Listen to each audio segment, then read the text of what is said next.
When you have to do a second mini recap before the recap of part one, that's when you know you're watching a series.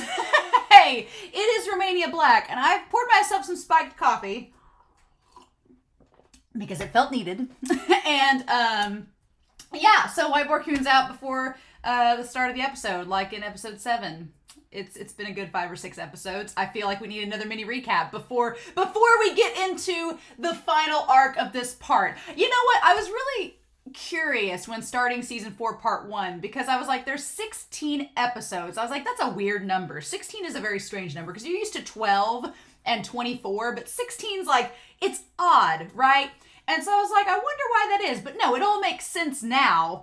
It all parallels and mirrors in the most beautiful of ways because here's what we've got up here, all right? So season 4, part 1, I am hoping to rewatch all of part 1 of season 4 before doing the recap. That's my hope. I want to watch all the episodes again in a row before totally diving into the recap. So there's that. But episodes 1 through 4 in season 4, part 1 perfectly set up the whole Marley angle. Like up until from one hand to another, it sets up everything going on in Marley. It sets up the warriors, that whole system. Reiner's backstory sets all that up perfectly.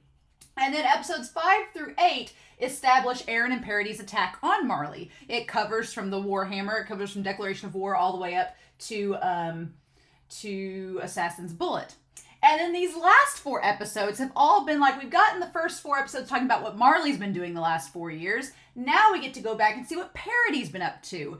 And now the last 4 episodes seem to be Marley's attack on Parody. So it's a nice little mirror. It's a nice little parallel. You have Eren going, and if you think about it, in the last episode, and in the episode 11, which had the end credit scene with Reiner, you had Eren saying, wait for 6 months for the Global Alliance. Wait for 6 months. What I'm getting at is you have Eren saying, wait until Marley attacks us. No, we're going to go to Parody and go to Marley and attack them first. And then you have Reiner, who is the other side of the coin of Eren, saying, wait 6 months for a Global Alliance. No. We're going to attack Marley now. So Eren and Reiner both initiated surprise attacks on each other's countries. It's just paralleling. It's just... So, yeah, that's been the timeline. So these last 4 episodes are going to be Reiner and the Warriors doing their counterattack on Parody. Nothing will go wrong, right? But you know, here's the difference though. The big difference between these 2 scenarios is that when Eren and the scouts came to attack Marley, both Marley and the Eldians of Marley were both synergetic. They were both engaging with one another on peaceful, neutral terms. They were both cooperating with one another. As Reiner and them are attacking Parody, there's it's just barely on the brink of a civil war. Barely. Pixis is doing his best to keep the civil war from happening. But there's clearly dissension between the Jaegerists and the rest of the Parody military that's causing some trauma. So while here it was just Eren and the scouts, it was enough of a force that and Zeke helped too, it was enough that they were able to overcome and have victory against Marley. But here, with Reiner and them attacking Parody while they're in a state of confusion and a near coup, it may be a different story and Parody may not be able to defend itself. I don't know. But yeah, that's what we're setting up here. So it's fascinating, right? And so here's the thing. I've got lots of notes. This is going to be a long intro. But I've had lots of notes from episodes 10 and episode 8. Surprising no one. Those 2 episodes are crazy.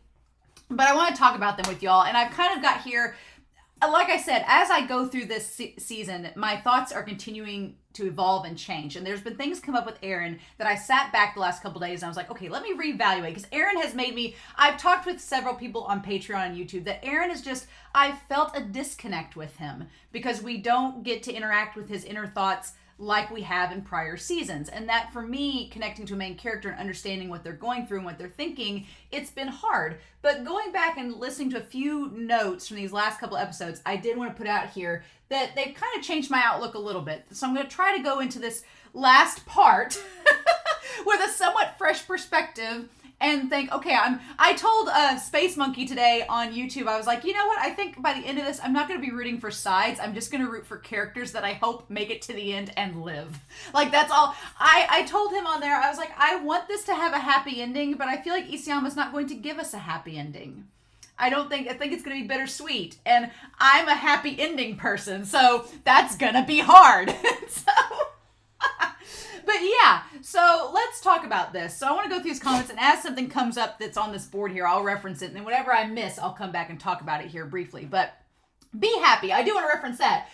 Be Happy talks about that the railroad scene in episode 10 is not from 2 years ago. The scene where Eren confesses that he, cares about his friends more than anything. It's from 1 year ago because of when he says he has 5 years left as the Titan. And we know now in the present he has 4 years left. So I was like, oh, that changes a lot of my perspective. Because I'm like, so you mean to tell me that Eren went from, in the span of 2 months, he went from confessing how much he cared about everybody and them all having little blushy faces and him being like, I hope y'all live long lives, to 2 months later him piecing out to Marley, and then 10 months later him saying, come and rescue me, YOLO, hope you live.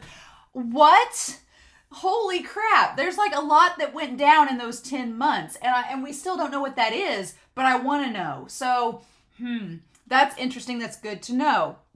Like, Eren changed a lot in the span of just a couple months, and it's kind of crazy. So what happened to make him leave? Did he do it to save his... I'm sure at this point, everything Eren is doing is to save the people that he cares about. Because we have established with Eren, I've gone back and watched a few episodes from season 1 over again. Eren's big characteristics defining him as a character is that he fights for what he considers to be right. The humorous thing is back in season 3, FLOCH was like, you always think you're right. So it's like, okay. He thinks whatever he thinks is right is what he will fight for. He believed, back in episode 14, I referenced it in the discussion of last episode, but I went back and rewatched episode 14 of season 1. What a trip. And so Eren says, if you have the power, you need to fight. Now, by that point, we know he has the Attack Titan. But at the time, I didn't know that. But that makes sense now. He also says in that same episode, depend on me. Invest in me. I'll save you. What is he doing in episode 12? The Jaegerists are depending on him and investing in him, and he thinks he's going to save them. So it all makes sense with his character. And he cares deeply for his friends and family. So it seems like Eren's at the point where he's saying, I have to do this or else you all will die.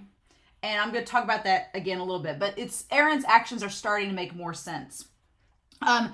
This was also noted, this is not even related to Attack on Titan, but this YouTube commenter, KA, we were talking about Given of all things, and they said this line, whoever is more in love with the other will lose the most in the relationship. And I instantly thought of this show. I was like, oh, whoever in a couple is more in love, the more in love person, they're going to lose the most in the relationship because they have the most invested. So if you think about it that way, then for Eren, for like Mikasa, she is like all in on Eren. So she has more to lose if the feeling's not mutual, right? Because she gets more invested in it. So I thought that could connect to a lot of these characters in this show, that the person who is more invested in the relationship, the more they have to lose if things go awry. Kind of ties, it's like at this point we're debating, does Eren care more for Armin and Mikasa than other things, or do Armin and Mikasa care more for Eren than other things? Like, that's been going back and forth throughout our discussions with these episodes. But I thought that was interesting. Be Happy also noted that this entire part 1 is kind of like a remix of season 1. We have the mystery of Eren's headspace. We have the mystery of the Titans. We have a fracture in the military and people versus the military. And then we have Eren and the scout infiltration versus the warrior infiltration. Only now we have more knowledge, more angst, and more despair. So it's a great parallel to season 1, right? And I hadn't thought about that, but here we are. So Sean Dunn also noted this about Eren, that Eren at this point seems to have the season 3 part 2 Bertolt and season 2 Reiner resolve. I totally agree. Eren at this point is saying, he said in Declaration of War, he's like, well, not everybody's bad. I've slept with these people and they're not all bad, but I've decided that they've got to die. So that's where he's at. He has the Bertolt resolve, and that's so bittersweet to me. That's what I hate the most, is that Eren is like, there is no other option. He sees no other option on the table than killing all of these people. And that's what hurts my heart the most, because I'm like, no, I don't like genocide, and I don't like our main characters that we care about thinking that that's their only option. That's just, and we still don't know enough. I still don't know enough to fully, pass judgment on an action, but it just seems like that's the case with Eren at the moment. But anyway, that Sean Dunn noted that. Maya B also noted, and this is back from episode 8, at the end of episode 8 when they say that Braun and Grice are running off, they were actually referring to Gabby and Falco. I thought it was Reiner and Colt in the moment, and then the next episode I was like, oh, they didn't run off. That was all explained. Rachik Nair noted that Isayama in a recent interview said that Eren is a dark version of himself that he didn't originally want to acknowledge. And I see that because, yeah, Eren cares a lot for his friends, but what he's doing now is it's at the cost, like Hanji said, you trust in us, but you lost our trust in you. That sort of scenario. Like, Eren doesn't think he has any other options, so he's like, all this bad stuff I'm about to do is to help my friends and the people I care about. And while that intention is good, the result is it's just furthering the cycle of violence, and it's really sad. And I said in prior episodes that Isayama's likened himself to Armin, and Armin and Eren are very different, but they both are fighting for ideologies they believe in and people they care about. It's just they're going about it in slightly different ways, and they have slightly different perspectives about it. But that was interesting. And then I want to talk about Algum, your conversation in episode 8. I was like, this is the thing. Eren is like Willie.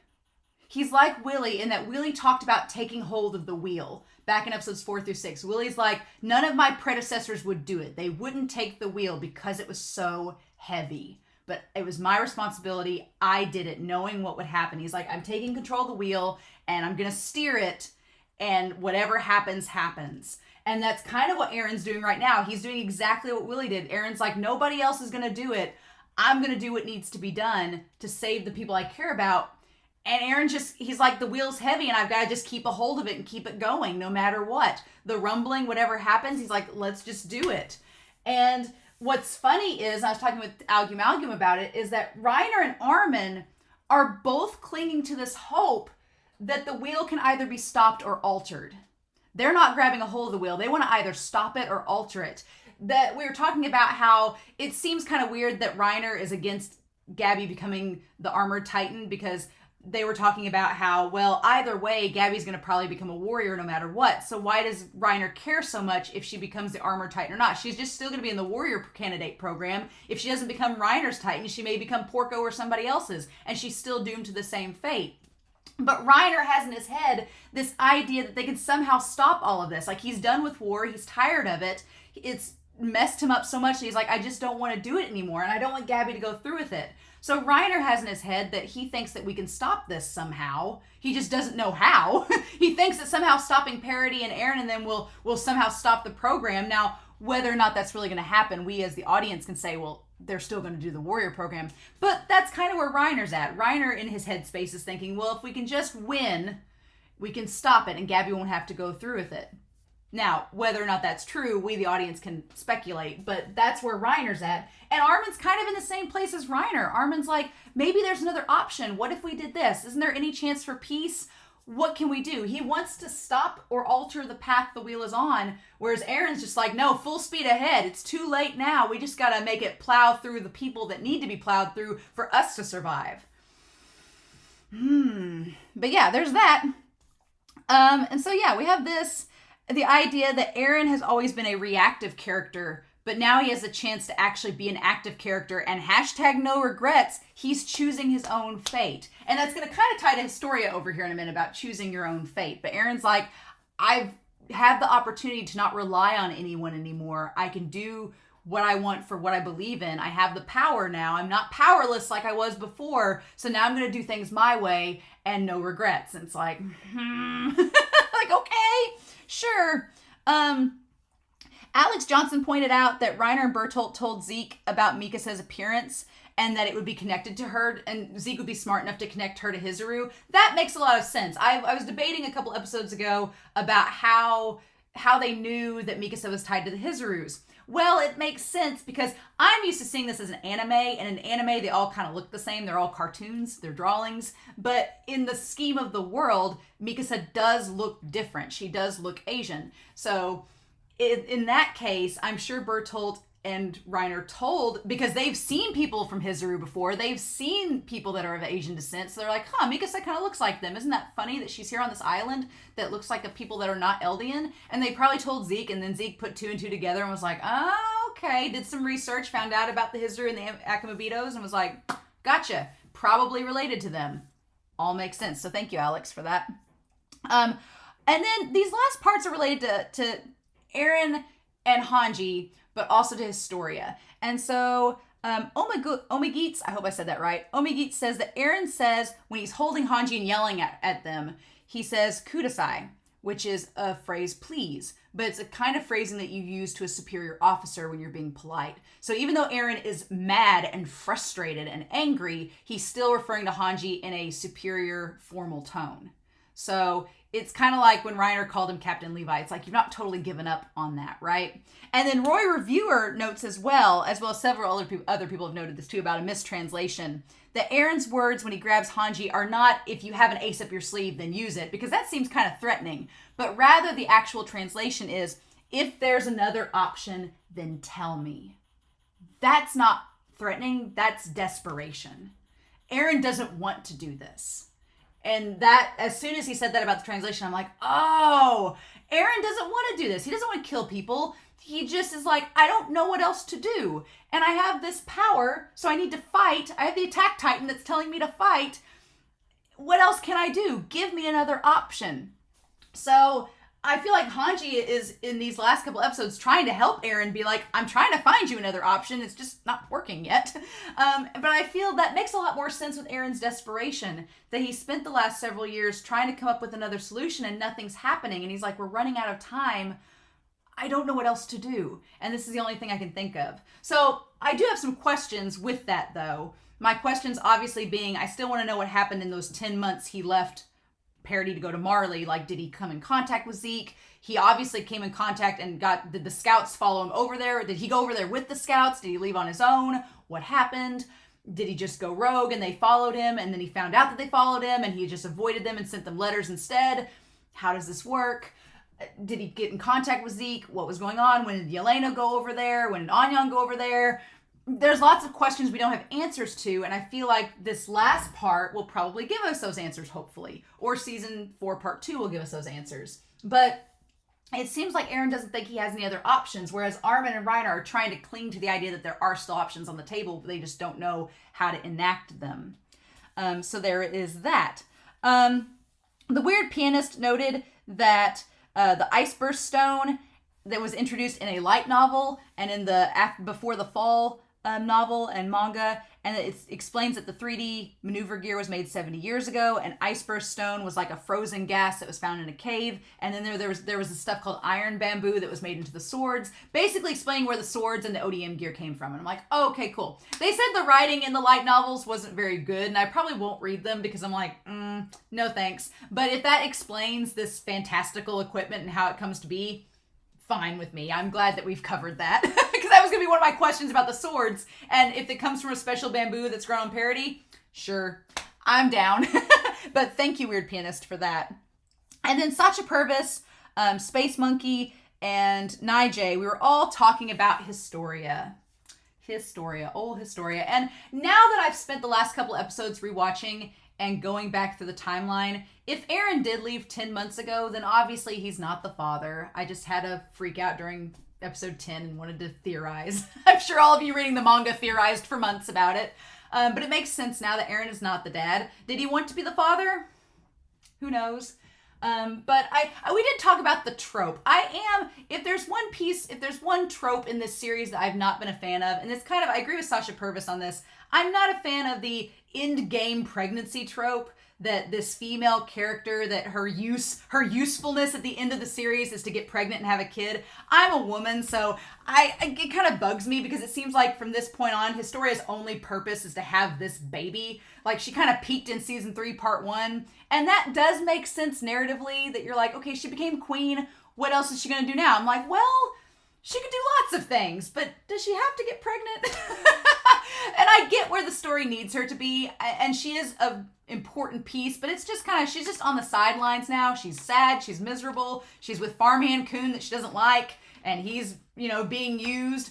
And that kind of gets talked about too, that Historia's freedom has been taken from her. But it's funny, there's a comparison between her and Eren in that her freedom and Eren's freedom, it's funny because Historia, she freely chose to have sex with Farmhand Coon. We don't know his name. So she's freely chose to have sex with him, but in doing so, it took away her freedom. Because now she's stuck there, right? And I know this is a long intro, but my computer keeps wanting to shut down. I'm like, no!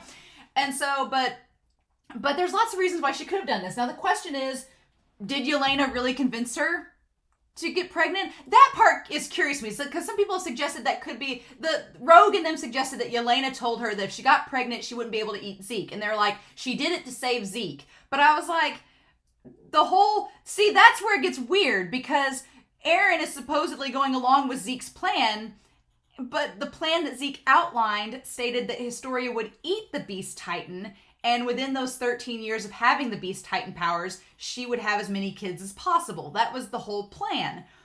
But if Yelena had her get pregnant to keep her from eating the Beast Titan, then why did you do that? If that was part of the plan to begin with, because Zeke's running out of time, right? And Eren went over to Marley to get Zeke, right? To enact this plan, right? So Historia getting pregnant kind of throws a kink into the whole plan, right? So I get why Historia did it if she's like, I'm not ready for a 13-year death sentence. But at the same time, she's going to have this kid before Zeke's time is up. So there's stuff missing from the narrative, but that's curious. I figure in the recap, I'm going to have to outline Historia and the pregnancy and the timeline and the planning. I want to get to the end of this season, though, before I do that. But my point with the pregnancy trope is, and I argued with several people, I think, about this, but it's just a curious writing thing to have Zeke introduced as someone that could father children, but actively is not. And a lot of people were like, well, wouldn't that be unfair to the women that would have his children? I'm like, yes, but it's also unfair to Farmhand Coon that he was used for sex. Same boat. It sucks for everyone. It's just like you have the opportunity as a writer where you have a male character that could be in the same situation as Historia, only not having the child physically, but you don't do anything with that. And that's just me as a female reader looking at this trope from someone that's seen it happen in lots of other stories. You don't usually get the option for the male character to be in the same boat as the female it's happening to. And in this story, you actually have that option. So I'm like, Yelena, you couldn't have had, I'm sure you would have loved to have Zeke's kids, but that's not happening. So I have I want to wait till the end to the recap to talk more about this whole scenario when we know about Zeke more. Because again, Zeke is nothing but question marks to me at this point. Don't know anything. I'm glad the Ring of Light is there because it's just question marks. I don't know. It's just, what do we do? I feel like I don't want to say anything more about Zeke because we don't know his backstory and we don't know his motivations. So I'm going episode to episode just based on what we learn surrounding Zeke. But it's trying to penetrate and get to it, but it's just not there yet. Same thing with Yelena. Did she really persuade Historia to get pregnant to save herself? Is she protecting or sacrificing the Marley prisoners of war? Because she says she doesn't like Marley and wants them to die along with the other Jaegerists, but yet she's giving them rights. So is she going to use them as scapegoats later? Who knows? We don't know that yet. And then what's her overall role in all this? She says she just wanted Eren to know who she was. Why? What's the point? And so I figure we're going to get to find this out. We're just not there yet. And then, Mikasa, she's just wanting to protect Parody and Eren. And so I feel like Mikasa is one of the only people left, her and Armin are like the only ones left that are really clinging hope that Eren can be negotiated with beyond just them negotiating when to give them Zeke. I don't know. For the record, though, Pixis, MVP. Total MVP of last episode. Totally agree with him. I rewatched that episode today and I was like, good on you, Pixis. And then Connie seems like he's totally just abandoned Eren. But again, we established back in episode 8 that Eren, him laughing because of Sasha's death was really him grieving. It was just more bitter. Like Eren's laughter is really more hysterical. It's just him like being like nothing's changed. So I guess at this point, I understand more why Eren is doing what he's doing. He doesn't feel like he has a choice. It's just very sad because I want to relate more with Armin and Reiner, who seem like they're actively trying to change the situation and they've not given up hope yet. This seems like a very hopeless scenario. Like, we have no choice. We've just got to go through with it. And it's like, can't there be another choice? The optimist in me wants to be like, surely there's another choice. Surely, I feel like Armin, right? And Eren's just like, And it makes me sad because I feel like Eren's just given up and he's like, I don't know what else to do. And so this is all I know how to do. So let's just get through with it. And I'm like, I don't know. And I feel like with this option, I'm like, well, it's genocide. So when you kill the rest of the world, what then? What then? So, but yeah, I don't want to go into any more detail, even though I've talked for a solid 25 minutes.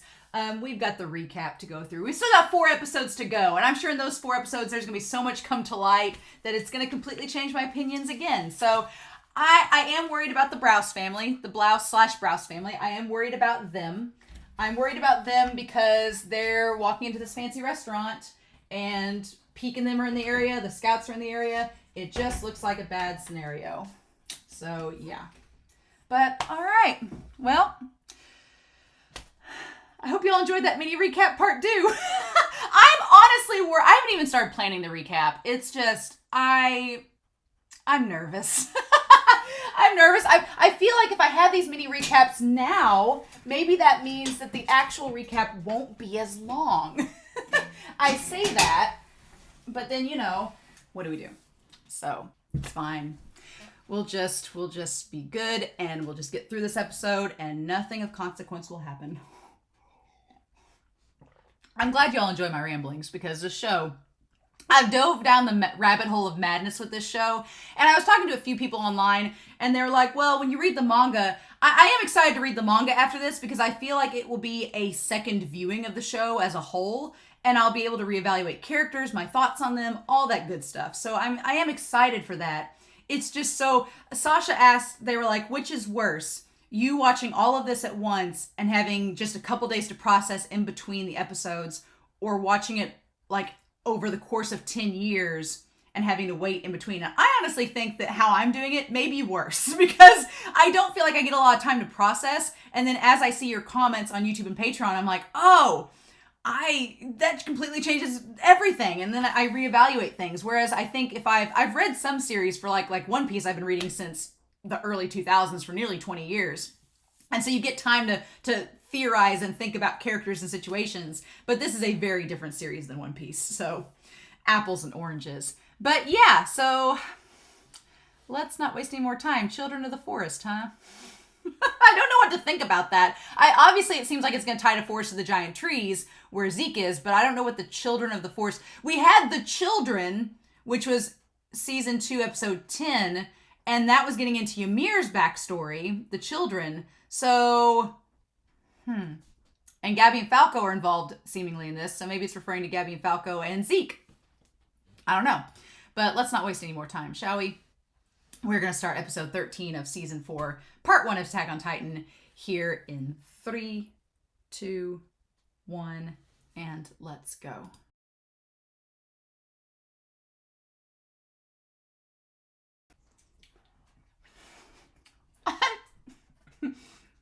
Four seasons, 13 episodes. Finally time to bring out the ice cream, because what the hell?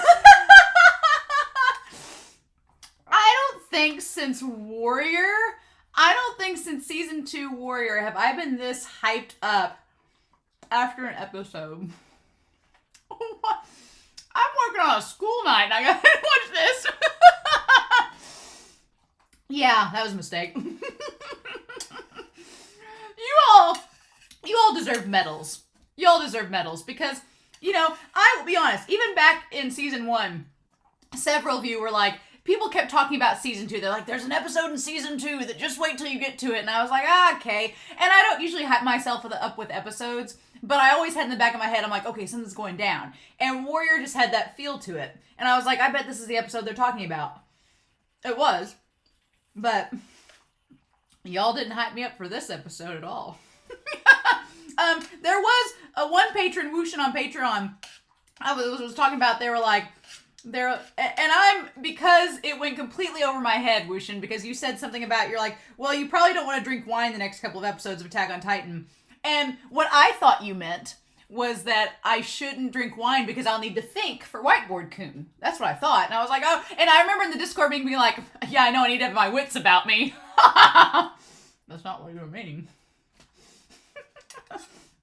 I was going to get the whole pint out, and then I thought, nah, I'll just get out a couple scoops and save the rest of the pint because I may need it for the rest of the season. Who knows? But, oh my god. Okay. We'll be coming back to that as we go. The fudge. The fudge. I don't think I felt more tension and stress and befuddlement during this episode than I think I did episodes 6 through 8. I don't know. It's just all this shit. Because, again, I expect in a battle episode for there to be tension and for things to get crazy. I expect that going into a battle episode. You know it's coming. But with this episode, 5 minutes in, we're talking about paths and the coordinate and Zeke, and I'm like, oh, this is going to be the episode. It's just gonna go balls to the walls now. Starting out Act 4. Or, yeah, starting out the 4th part of the season. Sure. Proficient.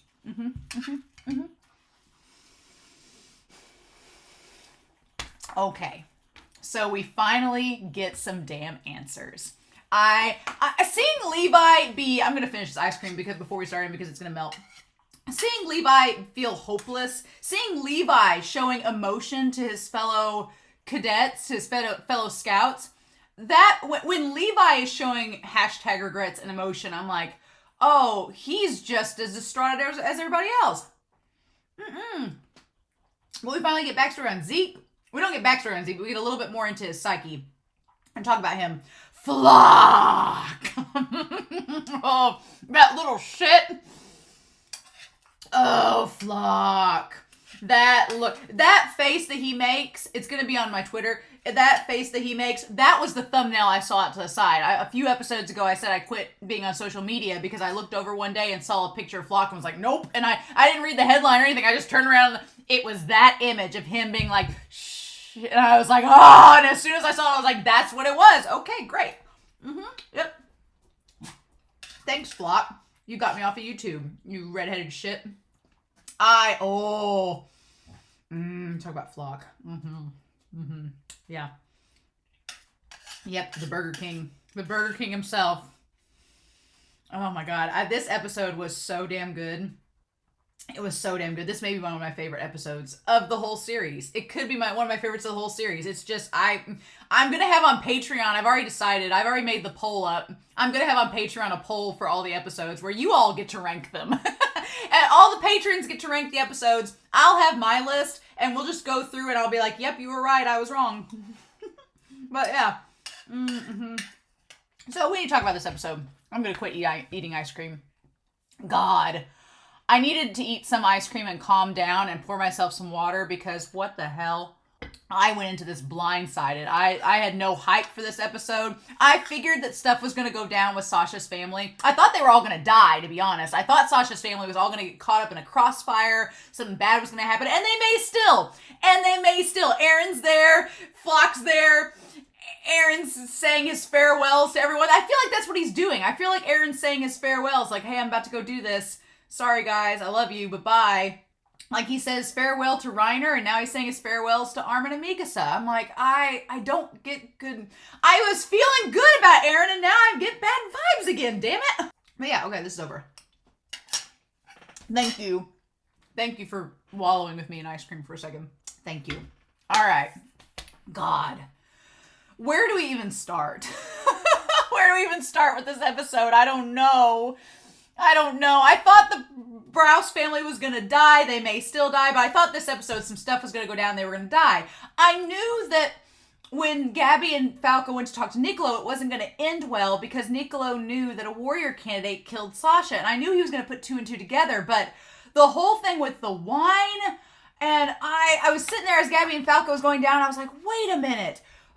And then, yeah, the wine has the spinal fluid. So we think. We don't know for sure, but so we think. And that's what that's what FLOCH and the others have led them all to believe. And Falco's drank some of it. I'm like, of course he has. Of course our cinnamon bun has. I'm like, if he turns into a Titan.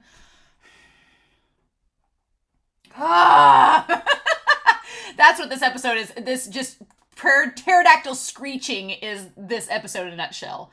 Basically. So we finally get answers about the village. We finally get answers about Connie and Sasha, about Connie's village. We finally get answers. And the fact of the matter is that, and I like that we get the idea of the hat blowing off and going across, yeah. And the idea, so here's the thing, the gas. So let's go back to this, because this brings up a really interesting point, right? This brings up a really interesting point. So the thing is, right, that we have, well, let's talk about Zeke. I'm going to put Zeke over in this corner here. This is going to be the Zeke corner. Okay, so we get Connie's Village, and I'll write the name of it down here. So they use this gas with his spinal fluid in it, which I'm very curious about a couple of things with that. And obviously we don't know the full details yet, so I don't want to know, but they said Yelena said a few episodes back that the spinal fluid would be very hard to replicate. The serum would be hard to replicate. But the serum has the spinal fluid in it. And I'm like, why would it be hard to replicate? Because I'm like, they have Armin, he's a Titan shifter. They have Annie, if they can get her out. So, and they have Eren. So why would it be hard to replicate? If they have Armin, at least, even if Eren had gone rogue, even if Yelena had predicted back when they gave Pixis the serum, if she was like, well, we know Eren's not going to work with them anymore, even if that's the case, Armin's there, and he's the Colossal Titan. So does it have to be a royal family member that's a Titan?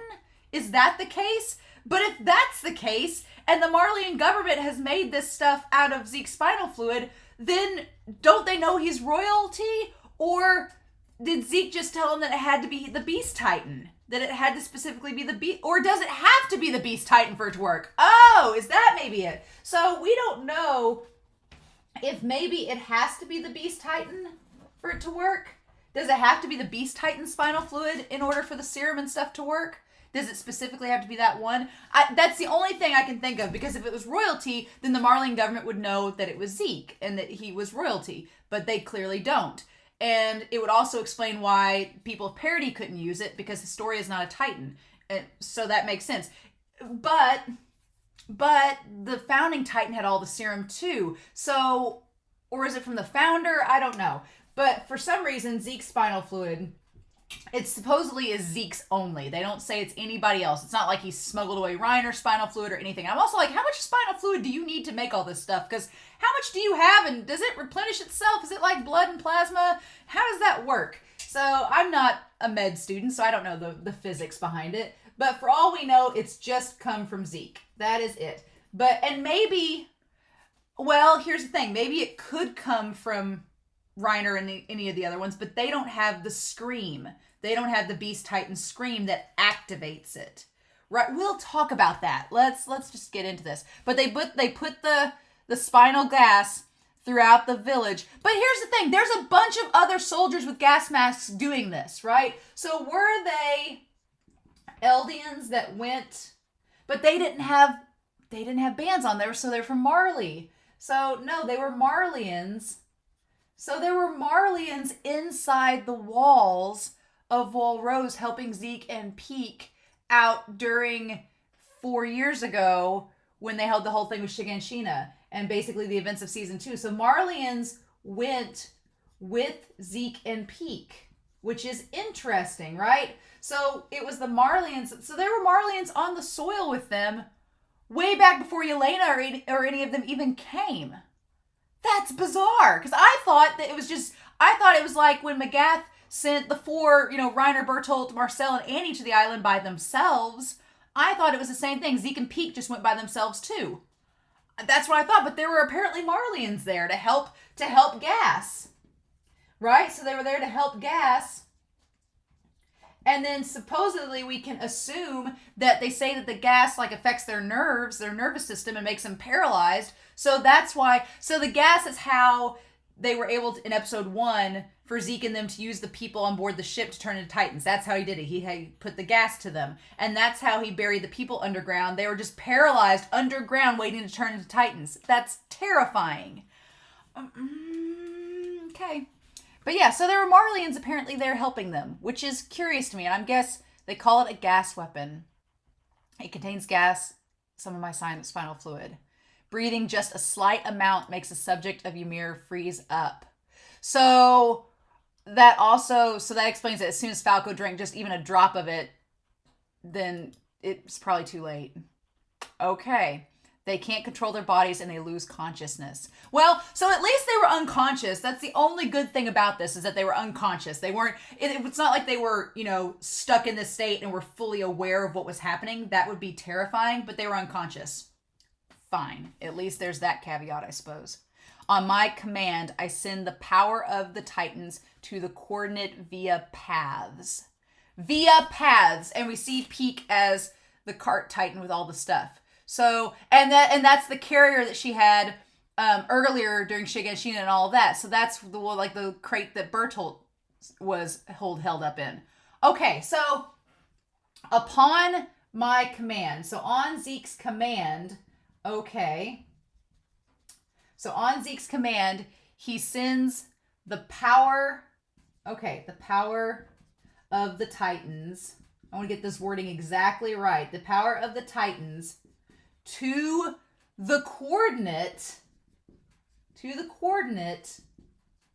all right, via paths. Okay. And that's been kind of mentioned before, right? The idea that, so it all ties to that damn tree. There's this tree thing, right? We don't exactly know what the tree thing is, but it's branching out. It's in the ED. It's in everything. It's basically symbolic of Ymir somehow. It makes sense, and it connects all of the Titan shifters together, right? Correct. It connects not only the Titan shifters together, but also all of the Eldians, right? Because that's how the Eldians can become Titan shifters, because they're all descended from they're all branches of the original tree. It's like a family tree. You start out with Ymir, and Ymir branched out into the 9 branches, and then they branch out, because that was the whole point of why Marley and them hated the Eldians, is because they're like, oh, well, they subjugated all of our people in other countries. They raped us and made us and become Eldians, essentially, and become part of the tree. And from there, all the Eldians were born, and they just developed this empire where they're all connected together, right? Okay, makes sense. So basically he sends the power of the Titans. So the power of the Titans referring to the Beast Titan power. That's the scream, right? So he sends his power to the coordinate via these paths. But when he says to the coordinate, that's what Eren was called. Eren was called the coordinate, or the founding Titan, right? So, is Eren involved in this process? Or does it matter whether Eren was involved or not? It just got passed up. It just basically, he sent his power to the other Eldians through the paths that link up to the coordinate. The founding Titan is the node that everything extends from. So you could say that maybe like the founding Titan is right here in the center of it all, and everything goes through the founding Titan to the other Eldians, right? Maybe. Okay. But yeah, through paths via these things. And paths has uppercase letters, so it's clearly important. And yeah, it shows like it branching out, and then it all comes down to him. And then it branches back out and turns, and that's why the people of that village obeyed my orders. Because he turned them into Titans. It was through his power and transferred the paths to them. Interesting. But they're all messed up, and I'm guessing that they're all messed up because it's not injected through the nape, right? They suggested that in order for the whole Titan serum to work, it has to be injected, and they've always injected it through the arm, or injected it into the body a certain way. If it's like Rod Reese, where you just lick it or you just inhale it, it's not right, and it's not the proper way you're supposed to do it. And so because of that, they turn into these like abnormal or weird Titans. And Ragako, that's what he's like. Levi's like, it's not that village, it's Ragako. Okay. Yeah. And so that's how this all works. Okay. So that explains a lot. That explains kind of maybe how the abnormal Titans came to be. That explains like why the village, that Connie's village was so weird, what was going on with it, because they weren't created properly. Not the correct way. They were created through this crude mean that Zeke came up with. But I'm assuming that we don't know, this method could have came to be before Zeke even became the Beast Titan. If it's a Beast Titan power and Zeke inherited this knowledge from the prior Beast Titan, then it may be something that the Marleyan government's been doing for years, because we know they've been doing it for years. They've been turning people to Titans for years. So it could be the former Beast Titan came up with this strategy and Zeke just got it passed along. And so the Marleyan government's like, well, here's how we've been doing it in the past. Or if Zeke came up with this whole method, Zeke. But let's get to Levi. God, this episode's going to be a long recap. Hope y'all are ready. So we got Levi up here. And Levi is like, it's not that village, it's Ragako. Yeah, and he's just looking at Zeke like, I've already heard this story, you've told me it before. Don't forget the name of the village you slaughtered, you bearded shit. Yeah, Levi is like, don't forget. Yeah. And Zeke says, well, I didn't want to do it. I didn't want to do it. I had no choice. Right? Yeah. So Levi is basically saying that all those lives mattered. The people you killed mattered, and you don't care that you killed them. And Zeke says, well, I didn't want to do it. He says that if I hadn't, they'd have found out that I was sided with Eldia. And if I hadn't and they found it out. Okay, so what Zeke is saying, he's like, well, I was with all the Marleyans. That's what he's saying. He said that I was with the Marleyans. So Zeke is saying, I had no choice. He's like, I was with them at the time. We were sent to go get the Founding Titan. We were sent to go get Reiner and the others back. He's like, if I didn't do what the Marleyan government told me to do, and they found out I was siding with you all for this plan, then what would have happened? I couldn't have brought hope to this island. Oh my God, yeah. So he's basically saying that in order to bring hope,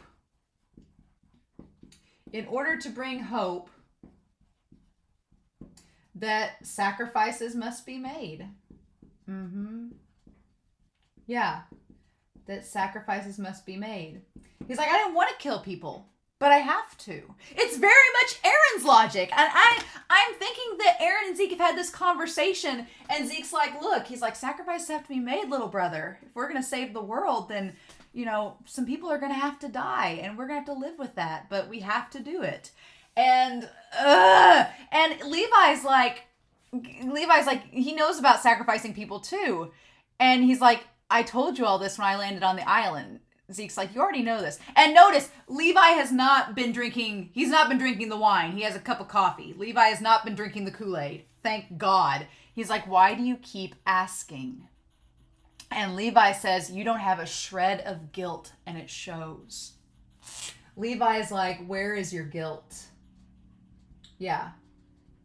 He's like, you don't feel bad that you killed these people.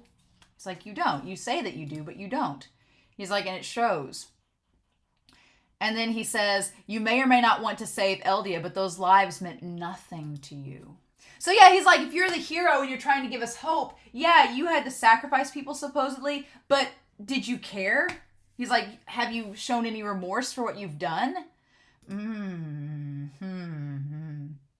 And Zeke's like, you can't have been popular. You think you know everyone's feelings. Oh, and Zeke gets a little bit frustrated at that. I like that he says you can't have been popular. And Levi's like, I was. But he's like, you think you know everyone's feelings. Like, he's like, you don't know me. You don't know my life, my backstory. We haven't gotten to the episode where I reveal it. And Levi's like, I do know. He's like, I do know, and I was popular enough. I like that Levi's like, I was popular. It reminds me a little bit of Ginyu from Demon Slayer. It's like, I was popular. People like me. People like me. But yeah, so Zeke's like, you don't know my motivations and my reasoning, so don't assume that you know me. And Zeke says, well, ain't that great? So when will Eren and I begin the test? When do we get to begin this rumbling? And Levi's like, it's not up to me. We're waiting for HQ to give us orders. And then Zeke says they may think that they have time to spare, but they don't. Zeke is saying there is no time to spare. That we need to start the rumbling now. And I'm like, why don't you tell us everything? Why are you being so secretive? And then Levi agrees. Levi's like, yes, you are correct. We don't have time. If that's one thing that Levi and Zeke agree on, is that there is no time. Yep, that's what he agrees with Zeke on. There's no time to waste. He's like, I agree. He's like, I'm tired of waiting for decisions as well. And that's when this guy comes in to tell him about the Jaegerists. And Zeke, of course, is probably like, I know exactly what's going on. So yes, this coordinate, this paths, all this. I said earlier I wondered if all the Eldians were connected, if their blood connected them all together, because they could all turn into the Titans. They all had the opportunity to become a Titan shifter. Makes sense. Makes sense that they're all connected. But it's interesting that he has to send his power through these paths. And that makes sense because back in season 2, when Eren touched Dinah, that connection went through all the Titan shifters. Like, they were all like, oh, so the Titan shifters all seem to be aware of the path. And they are pretty, sensitive to it. But it seems like none of the other Eldians really understand it or even notice it, right? They're not directly connected to the Titans like the Titan shifters are. They're not directly connected to Ymir like they are. So, interesting. But yeah, Zeke is... I'm so curious because on the one hand, I do agree with Levi that Zeke is showing no remorse, that he's viewing these people as pawns, as heartless chess pieces. And he's like, they're just a means to an end, right? Zeke is just viewing this as a means to an end. That the lives lost are justifying the result, right? That it doesn't matter if we lose these people. It was just Connie's village. It doesn't matter. They're just justifying the result. As long as we save people, as long as we save the world, who cares who we kill, right? But then it's like... But I do agree with Zeke on one thing. I do agree that Zeke's like, you don't know my feelings. So that is, Levi thinks that he does. Levi thinks he's I don't know if Levi thinks he's figured Zeke out, but he thinks that Zeke has no guilt and no remorse. And I do agree with Zeke in the fact that I don't think Levi knows everything about him. And we, the audience, don't know everything about Zeke. Zeke is still a giant question mark. We know more of Zeke's power, and we know more of how it's working, but I gotta tie this all to... So, again, the restructuring of the military, right? The military restructuring. This whole thing with the Jaegerists and FLOCH, they're like, we need to restructure, correct? So, here's the problem. This is the crazy thing. It's not really a problem. It's the crazy thing about it all. It's not really the problem, and I just hit my dog, so... The thing is, Magath and Willie... This is doing the same thing Magath and Willie was doing, just through a more creative mean, right? Magath and Willie were all like, let's restructure Marley's military, right? Willie was like, I'll give you, Magath, the keys to the military of Marley, and you can restructure it however you want, and no one's going to question it because we're at war with parity. They're going to view it as a necessary thing to happen. So their form of restructuring was Eren's attack. They're like, we'll just use this attack that Eren and the people of Parity are going to use on us. We'll get rid of the top brass. We'll start over. We'll start fresh. And we'll just go from there.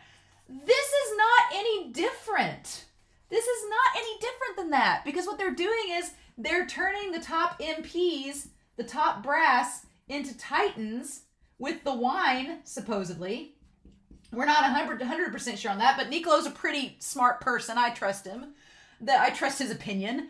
That we're going to turn them into Titans. They're going to become like useless weapons and fodder. And then what's going to be left is FLOCH and the Jaegerists to restructure the military however they want to. And Eren's probably going to be like, I'm too busy with Zeke. FLOCH, you take over. You run the military. I don't know. It's the same damn thing. And it's frustrating. And Zeke would know. Zeke's learned from Marley how they do things. So Zeke knows a good strategy when he sees it. And Zeke helped plan this whole declaration of war thing. We don't really know. That's the one thing. Some people have been noting that Zeke probably maybe is not in on all of Willie and Magath's planning with the restructuring of the military. Zeke may not have been privy to all that knowledge. But Zeke's smart. And he's seen how Marley does things. And he's taken a page from them. So he's just using their techniques. But I'm like, it's the same thing. The Parity is just getting their military restructured. And they're getting it restructured through this nice creative means of... they won't even know it. They're going to be Titans. They won't know. They'll just be in this nightmare state. It's not like we're killing them. We're just going to use them as literal weapons to wipe out Marley. It's what they were going to do anyway, right? So what does it matter? Ugh. And I want to talk about Eren and then FLOCH and that whole involvement because there's more to it than... We'll get there. We'll get there. This episode has been just absolute bonkers, so we'll get there. But yeah, so that's the prelude of Zeke, and we'll go back to Levi. I've never felt so much sadness for Levi, because he's doubting, and I'm like, Levi usually doesn't doubt at all. But Children of the Forest, I questioned that title before we started. Oh my God. For the record, before we even get, because that's going to be way down the line in this discussion, Sasha's father is like S tier at this point. Can we all agree on that? He is like S tier. I talked about it back in episode 9. He is the light shining in the distance. He is like Isayama. Isayama's like, well, I need to get this expositional thematic stuff out there. How do I do it? What character can I use for it? Sasha's dad. I am like, I want to give the man a hug and kiss him on both cheeks and say thank you. But yeah, so they go into this beautiful restaurant. It's like the fanciest one in town, you know. It's your lucky day, kids. And that moment where they're all together as a big family and like, hey, we're here to eat dinner. I was like, shit's about to go down and somebody's going to die. And God, Falco, I just get so frustrated by this episode in a good way. And then Kaya she was helping him all the way up until she learned about Sasha and her anger. She's like, the soldiers use this place too, so get a grip. So Kaya warns her, she's like, you're going to have to control yourself because, yeah, Nicolo's here, but there's also soldiers here. So if you out yourself, it's not my fault. And then, yeah, famous last words from Falco. It'll be good to know another Marleyan. Falco's the one that says that. Oh, hilarious. Famous last words. And then it cuts to black. Famous last words, right? And so then, yeah, Nicolo. And Nicolo, of course, doesn't instantly recognize him because he wouldn't know the people in the warrior program. He wouldn't know that. He was a Marleyan chef. How would he know? But they all show up and he's like, wow, you brought a crowd to have my cooking. Y'all really took this free meal thing seriously. You saw the 12 and under free kids buffet and you really took it to heart, you know? Just, But yeah, so he welcomes them all in to sit down at this very, very nice fancy meal. And honestly, I didn't know what to think about Nicolo in this. I didn't know what to think about Nicolo in all of this. Because I had questioned when Nicolo had the wine earlier, and it was because the other guy requested it. But see, he offered him the wine, and the other guy seemed surprised that Nicolo was there back in episode 10. So there's a little bit with Nicolo that is a little sketchy, because it seems like Nicolo knew that the wine had spinal fluid, and he still gave it to the MPs. He even offered it like he was there to offer it. So, but maybe Nicolo was trying to figure things out. Maybe Nicolo was trying to do some of his own investigating. So he went down into the wine cellar, and then when the guy came down to get the wine, he was like, oh shit, this guy's here to get the wine. He's like, here you go. And he's like, why are you here, Nicolo? And he's like, oh, just checking on the inventory. Here's the wine we're supposed to be giving him. Wink, wink. And then passed it along. But yeah, we'll put Nicolo over here. But I really, honestly, I didn't know what to think about Nicolo when we first saw him because I'd had suspicions about Nicolo. And honestly, Nicolo was not really in on it. He'd just done his own investigating.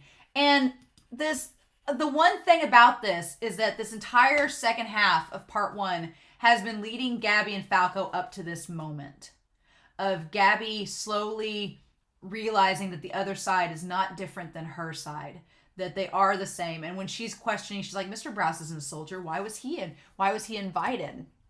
And Kaya's like, his daughter was the girl soldier who saved me. And that Nicolo was at her grave and wanted to treat him to the food that she loved. And then Kaya goes on to talk about how she thought Nicolo and Sasha were in love. And Falco is surprised by this. He doesn't say anything, but he's just looking over like, oh. And in that moment, it's like Falco's about to say something, but he's like, oh, a Marleyan and an Eldian in love. Like that those two sides can come together and it be okay. Like for Falco, and I'll put poor Falco here. For Falco, he's realizing that there is hope. He's like, oh my God. He's like, this guy from the Marleyan side falling in love with an Eldian, with a devil, with an island devil even. Like that's possible. Really? And just, you can tell that Falco is so shocked by that, but it's just, Falco's always been like spurning to find some kind of hope. And so this is just giving him more of that. And then God, later. And then of course, he's like, oh, you got a tummy ache, Ben? And he's like, oh, no. And then they use it later. But yeah, I mean, the food looks great. He's got like this salmon and stuff over this fried chicken and everything. Like it looks really good. And then he's like, and it is like chicken parmesan. It's like I've never had anything this good. And they're so excited. But yeah, and then of course Nicolo's like, just wait till you've had the main dish. Like he's so excited to cook for them. And then that's when he finds out that he's got guests. And he's like, I arranged this private dinner party, and why are these people showing up? I booked out the whole place for the day, and who is it but it all is coming together, right? It's fate, isn't it? It's fate, isn't it? That it all came together like this, that they all showed up.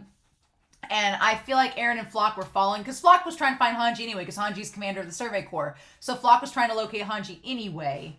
But, so it was just as it so happened, they all came together in my talk. But yeah, oh my god. Yeah.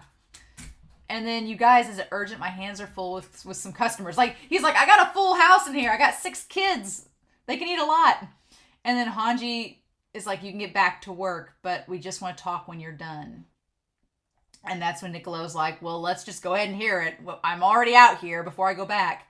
And Hanji tries to, like, be passive-aggressive. Hanji's like, like, any concerns you have? I don't want to out you as possibly a traitor to our country, but just want to, like, have maybe a conversation. And Anyan's like, we ain't got time for this. We're investigating our detainment, hoping you can help. Like, Anyan's like, let's just get this over with. And then finally Niccolo's like, fine. And so he brings them all in there, and that's when Connie and John find the wine in the fancy room reserved for the MPs. The wine all the soldiers are gossiping about. Only the higher ranks can get it. And then, and he's like, well, aren't we high rank in the scouts? And Connie's like, oh yeah, let's have some fun. Let's get a sip or two. And then, this whole moment with Niccolo being like, no. He's like, and Niccolo trying to protect them. And I feel like in this moment, this good stuff would be wasted on Eldians. He puts on this show. He puts on this act. And here's the thing. The act that he puts on is very convincing. Like, for a second, I was like, Niccolo, are you... Because he really puts on a very good front that he gets kind of like, he's like, well, this stuff is going to be wasted on the Eldians. You're not worthy of it. Nah. And he's really convincing. It's all an act. But that act that he does, now that I'm thinking about it, it kind of, I'm going to go down here, reminds me of Eren. Right? It reminds me of Eren. And how Eren's doing this whole thing where he's like, Eren is acting distant. When he was talking to Hanji in the jail cell, he was like pissed off and everything, but he's just like, I'm desperate. I need help me. He's like, basically was trying to tell Hanji, he's like, help me find another option.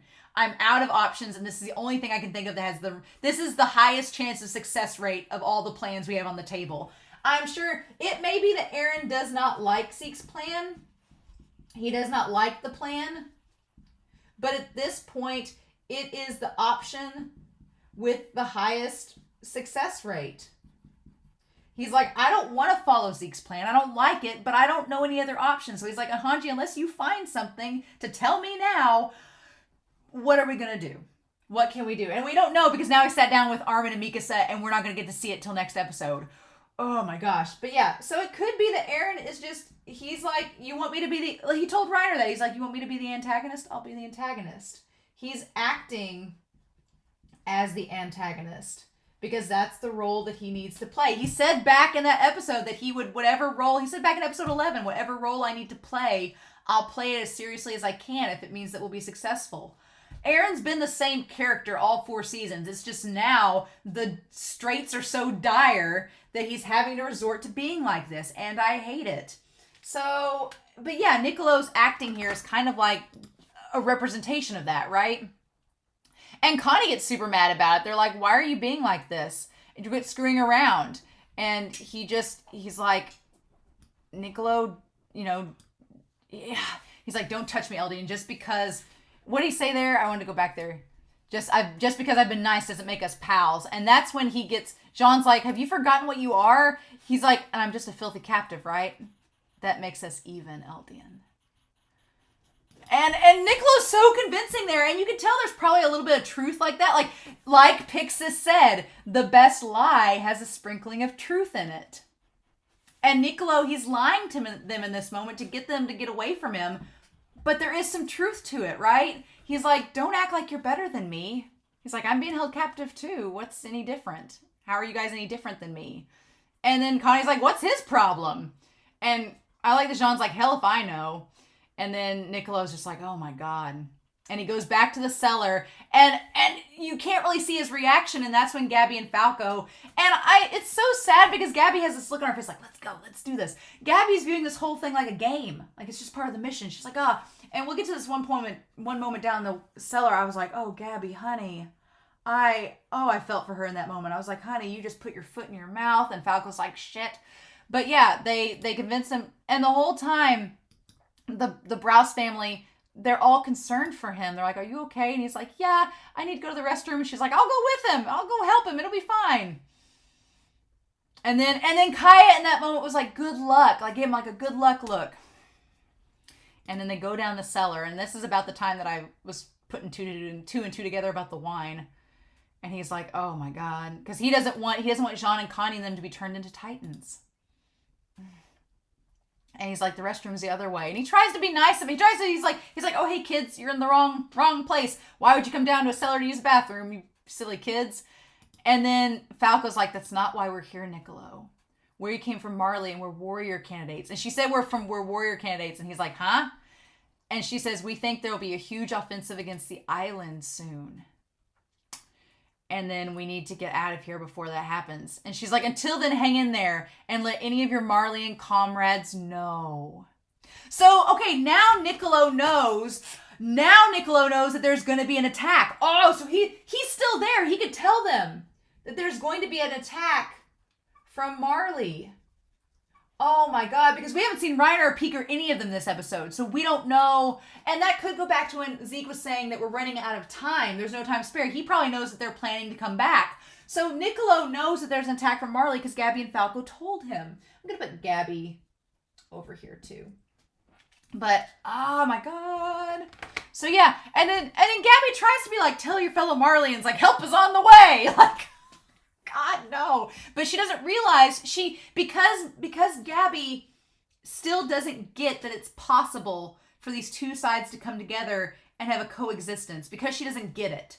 It's not processing. And I think she starts to process it at the end of this episode, but then Eren shows up and she's scared shitless. So she starts to figure it out, but then everything with the rest of the episode happens. But she still doesn't get... Falco's seeing what's happening. Falco is getting it. Gabby is not. She's like, she just thinks that, hang in there. And, oh my God. That's when he's like, wait, what are warrior candidates doing here? He's like, why are you guys here to begin with? And she says, the island devils raided Liberio. We got aboard their airship as it retreated and rode it here. And that is when Nicolo's like, wait a minute. He's like, did you kill anyone?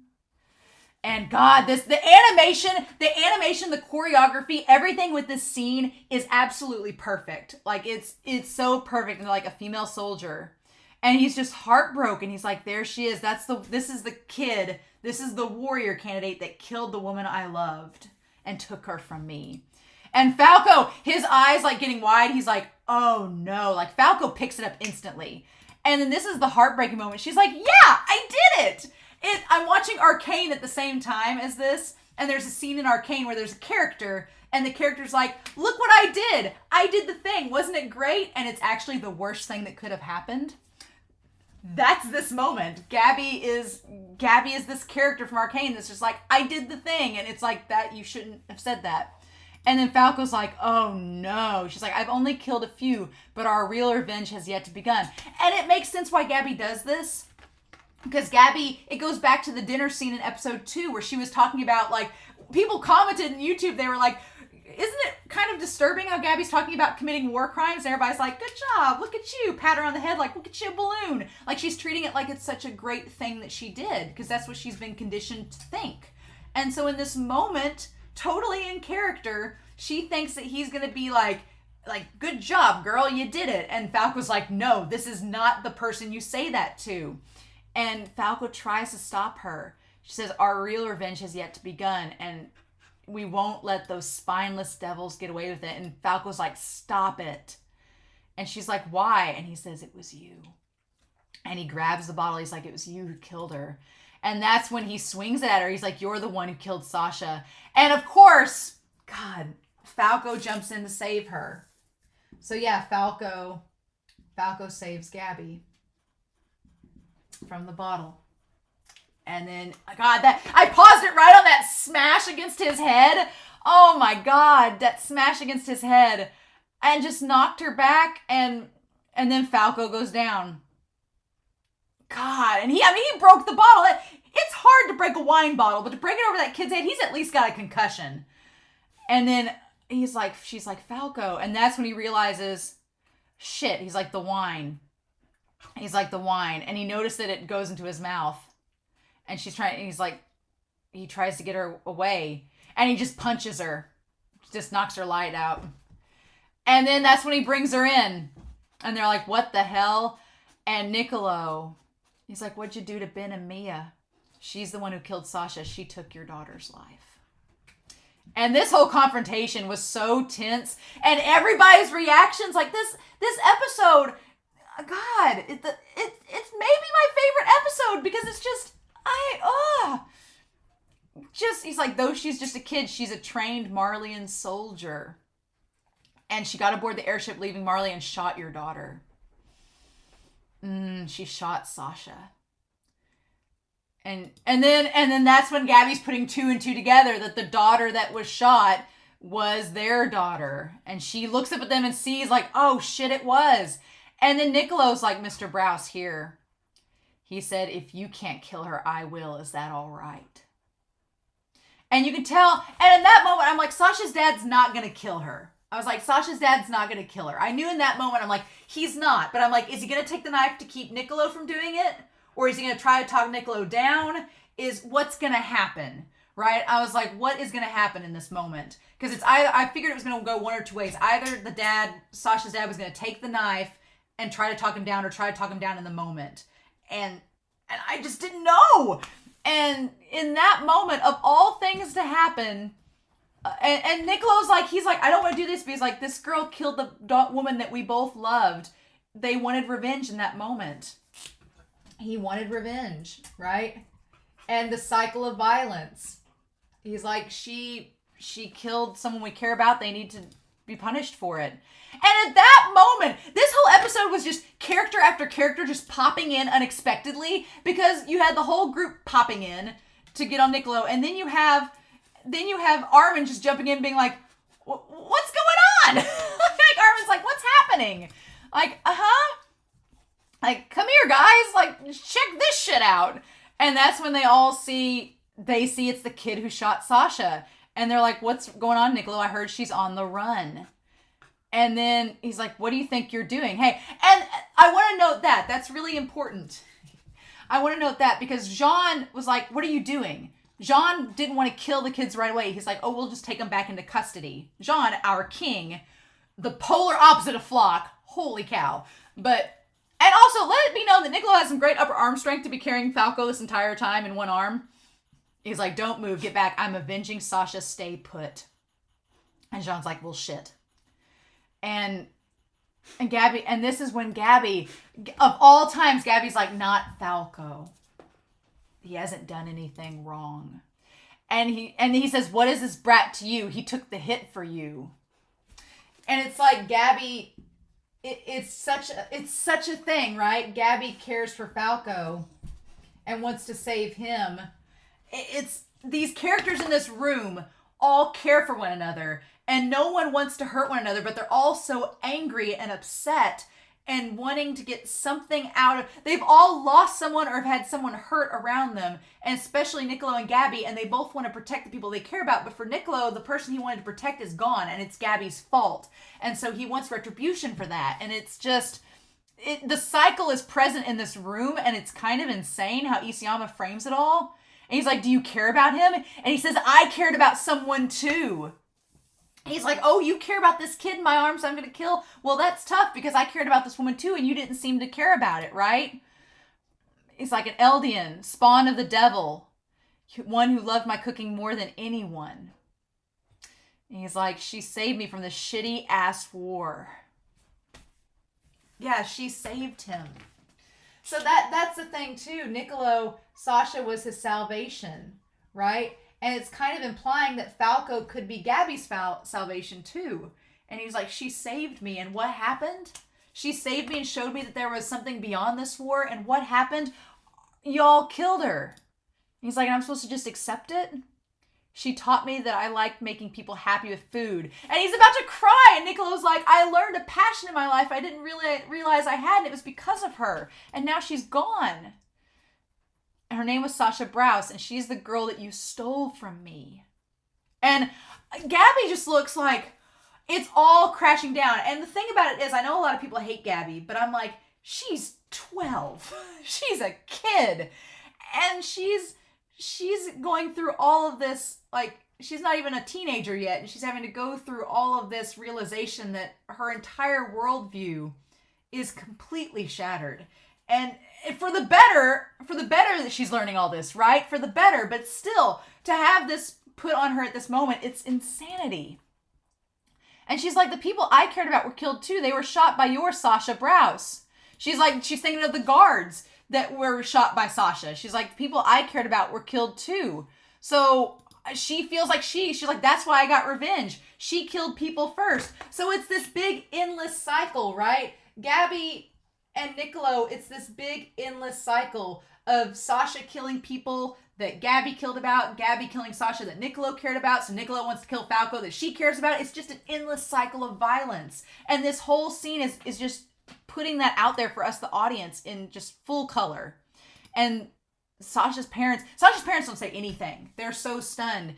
And Nicolo says, who gives a damn who killed first? It's like, that doesn't matter to me. And she says, open your eyes, you're a Marleyan soldier. That devil woman bewitched you. Don't lose to the devils. And God, the look that Sasha's dad gives her, the look he gives her is like the most pitying look. Like you're a child and you think that my daughter's a devil that bewitched him. He's like, you don't understand the concept of love. That's what it looks like. It looks like her father is looking down. Sasha's father is looking down at her like, sweet child, summer child. You don't even know what the concept of loving someone is and what that does to you. He's like, this is all you know. And it kind of goes back to Kaya in episode 11 being like, is that what you're taught? Is that all that you know? And Armin comments on it too. He's like, all you know is killing things. You know, you just know destruction. And that's whenever she says that, that's when the dad asks for the knife. And for a split second, you think that maybe he's thinking about killing her, but I was like, no, there's no way. But I wanted to hear what he had to say. And it's like, oh God. Mm-hmm. He says, hand me the knife. Come on. And Nicolo's like, okay, you're going to do it, right? And that's when he hands it to him. From one hand to another. From one hand to another, right? Oh, God. And then we get the speech. So I'm going to put Mr. Braus. I always say Mr. Braus or Mr. Blouse, whatever. His speech about the children of the forest. And he looks so tired. And he has the knife and he goes up to the girl and it almost looks like he's praying with it. It's in reverence. And Gabby looks so nervous because she is defenseless. She's surrounded. She's defenseless. Falco is in this man's arms. He could get his neck snapped or something. She's thinking, because all she knows is violence. And so all she can think about in this moment is all the violent things that can happen to her, Falco. She's not thinking that there's any chance of forgiveness. And so she's just, that look on her face, she's just ready for the worst. And then Sasha's dad. And the way that he holds the knife, I want to get a picture of that. That is, God, that's so good. The way he holds the knife, you can't quite tell if he's angry or if he's sad, or if he has pity. It's a very unreadable face intentionally, so you don't know what to expect out of the next moment. Because there's a little part of you that feels a little threatened by the image of him like this. And even John and Connie are like, is he really going to kill this kid?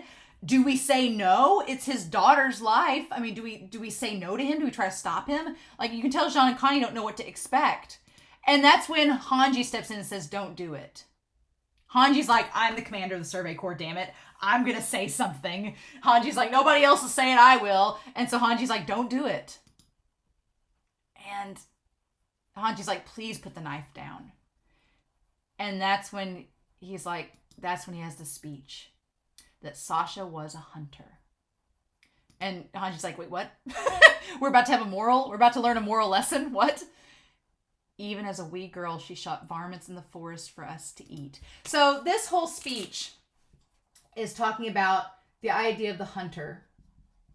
And the hunter in the forest killed for survival, right? It was for survival and just the bare bones. It's like she only hunted. It's like the argument of like, when is it appropriate to use a gun? And a lot of people argue that it's appropriate if you're using it for survival, like to hunt. So he was like, Sasha killed wee varmints. As a wee girl, she shot varmints in the forest for us to eat, right? And that was just our way of living. Being like, that was just our way of life, right? He's saying we didn't know any other way. So we killed for survival. And that's how we lived. Mm-hmm. But I knew there'd come a day when we'd have to give up that style of life. And this goes back to that second season. So I sent Sasha away from the forest. And so he knew that that way of life had to end, right? It needed to end. And so he sent her away. He sent her from the forest. Because he's like, it's not going to work anymore, right? So I sent Sasha away. And she went into the world, became a soldier, shot people far yonder, and got herself shot. So he's like, I sent my daughter away. And what ended up happening? She went to the rest of the world. And in the rest of the world, she became a soldier. And she shot people. And she was shot. And that's what happened. And so then he says from there that in the end, though she left our forest, the world is a great big forest where everyone's fighting for their life. So the world is also a forest.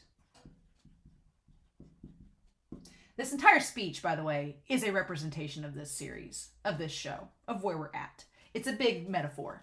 And I'm going to break it down here in a minute, but I want to get through his exact wording. And it's absolutely one of the most freaking brilliant things I think Isayama has put into words. I can't quite express in the English language how much I love this speech and how much it resonates with me. Sasha's dad is like S+5 tier at me at this point, because from episode 9 and what he said to Niccolo to this moment here, yes. So where everyone's fighting for lives, and everybody's just staring at him, and the wife takes the knife and puts it on the table, and Gabby's just so entranced. I reckon Sasha died because she wandered in the forest too long. So, saying that Sasha was in the forest too long, and that's why she died. She was in that war too long. And Niccolo's just staring at him. And so the others, he's like, we've got to keep the youngins out of the forest. So that line, we got to keep the children of the forest. We've got to keep the children from the forest. Mm-hmm. We've got to keep them from the cycle of violence. And all of them just staring. Mm-hmm. Otherwise, ain't nothing going to stop it from happening again. Otherwise, it won't stop. Or the cycle won't stop. Yep. Absolutely. And she's just staring at him. That's why it's up to us adults to shoulder the sins of the past. Oh my God. Up to us adults. Yep. To shoulder these sins. To shoulder the sins of the past. Okay. Mm-hmm. Yeah. And then that's when the mom says, Niccolo, let Ben go. And then Niccolo finally just does it. He just does it. He lets him go. He puts him down. And then Niccolo lets John and Connie get him. And I love that Mikasa comes up to Gabby and like touches her chin. And she's like, "Are you hurt? Are you okay?" Right? And then they ask her if she's okay. Like, they ask this girl, Mr. Braus asks this girl who killed his daughter, he's like, "Are you okay?" And she's like, "Do you really not hate me?" And in that moment, Kaya grabbed the knife and was going to try to stab her. Because Kaya is a kid and she wandered into the forest. And Mikasa stopped her. And Mikasa's like, "Don't." And Gabby's like, "Kaya," and she's like, "How dare you kill her? You murderer, I thought you were a friend." And they hold her down, and Armin's like, "We need to get her out of here." And then, Kaya just breaks down, and it's in that moment she was so angry that she just couldn't take it. And Armin and Mikasa take her away. So Gabby and Falco are split up. Gabby is with Armin and Mikasa, and Eren now. And Falco's with Hanji and the others. And the poor Braus family. What did they do to deserve this? Like, let this family... God, this family's been through a lot. They're all just sitting there wailing and crying with one another.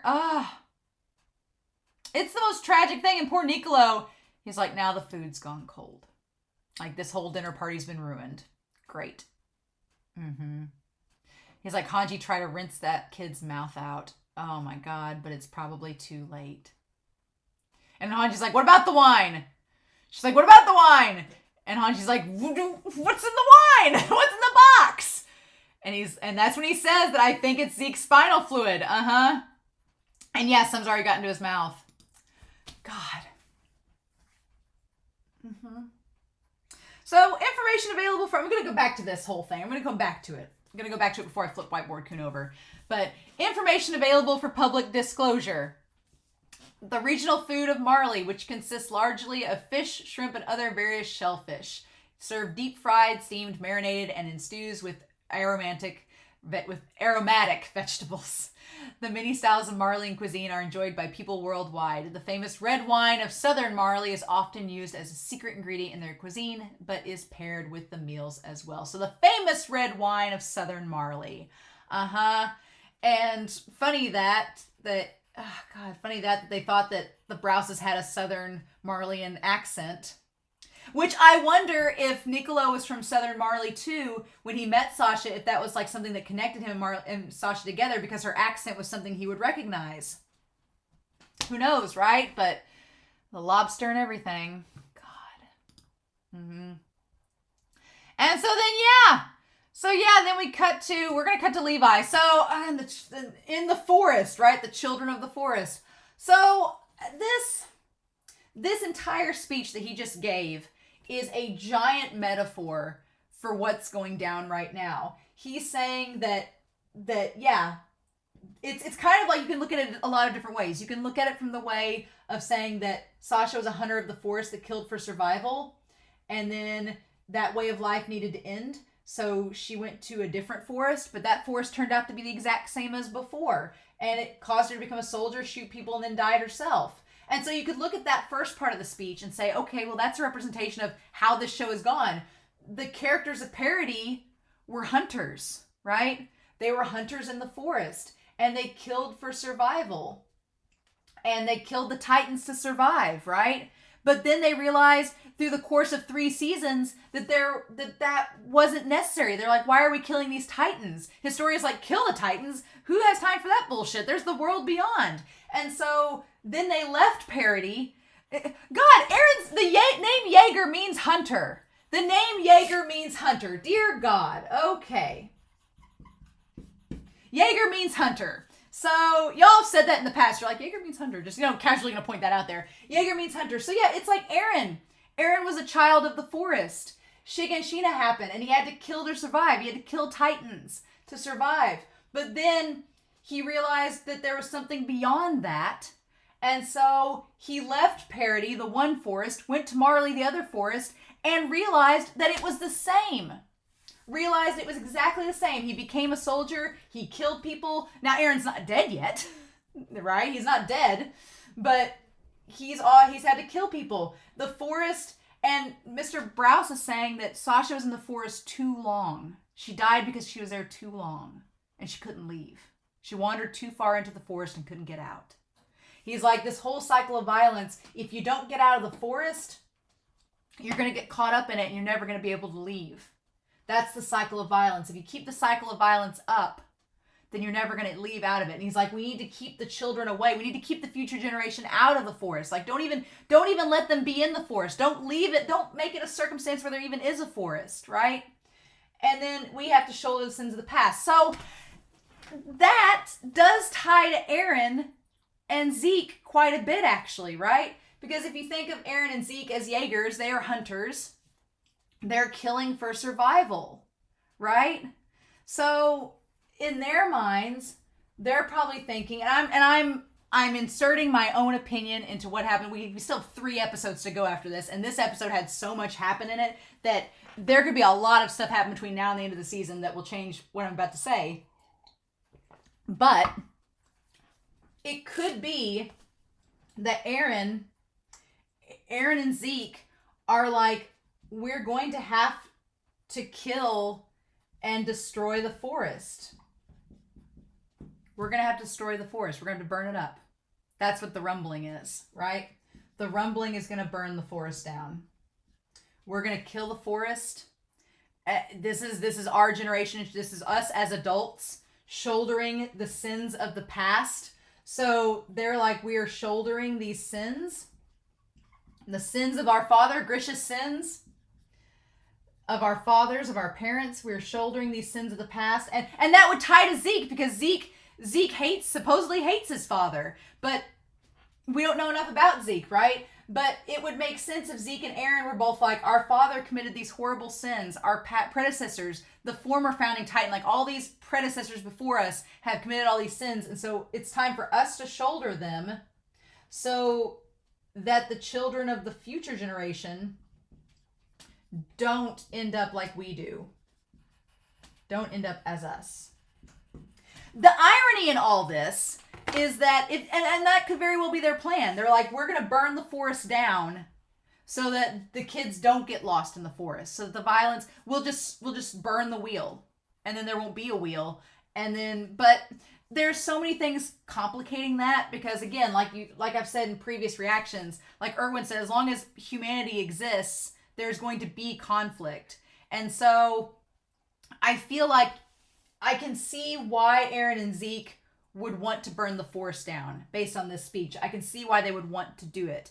And it seems like a noble thing that they're wanting to shoulder these sins of their past, and they're adults and they want to do it so that the kids don't have to do it. And it kind of ties to, that makes sense because Reiner's been looking at it. Reiner's like, Falco, you need to become a warrior so I can save Gabby. Reiner's not seeing that he's just perpetuating the cycle too. Reiner, even though he's temporarily saving Gabby, he's having Falco, a child, go into the forest. So he's not changing anything. He's just prolonging it and passing the baton off to somebody else.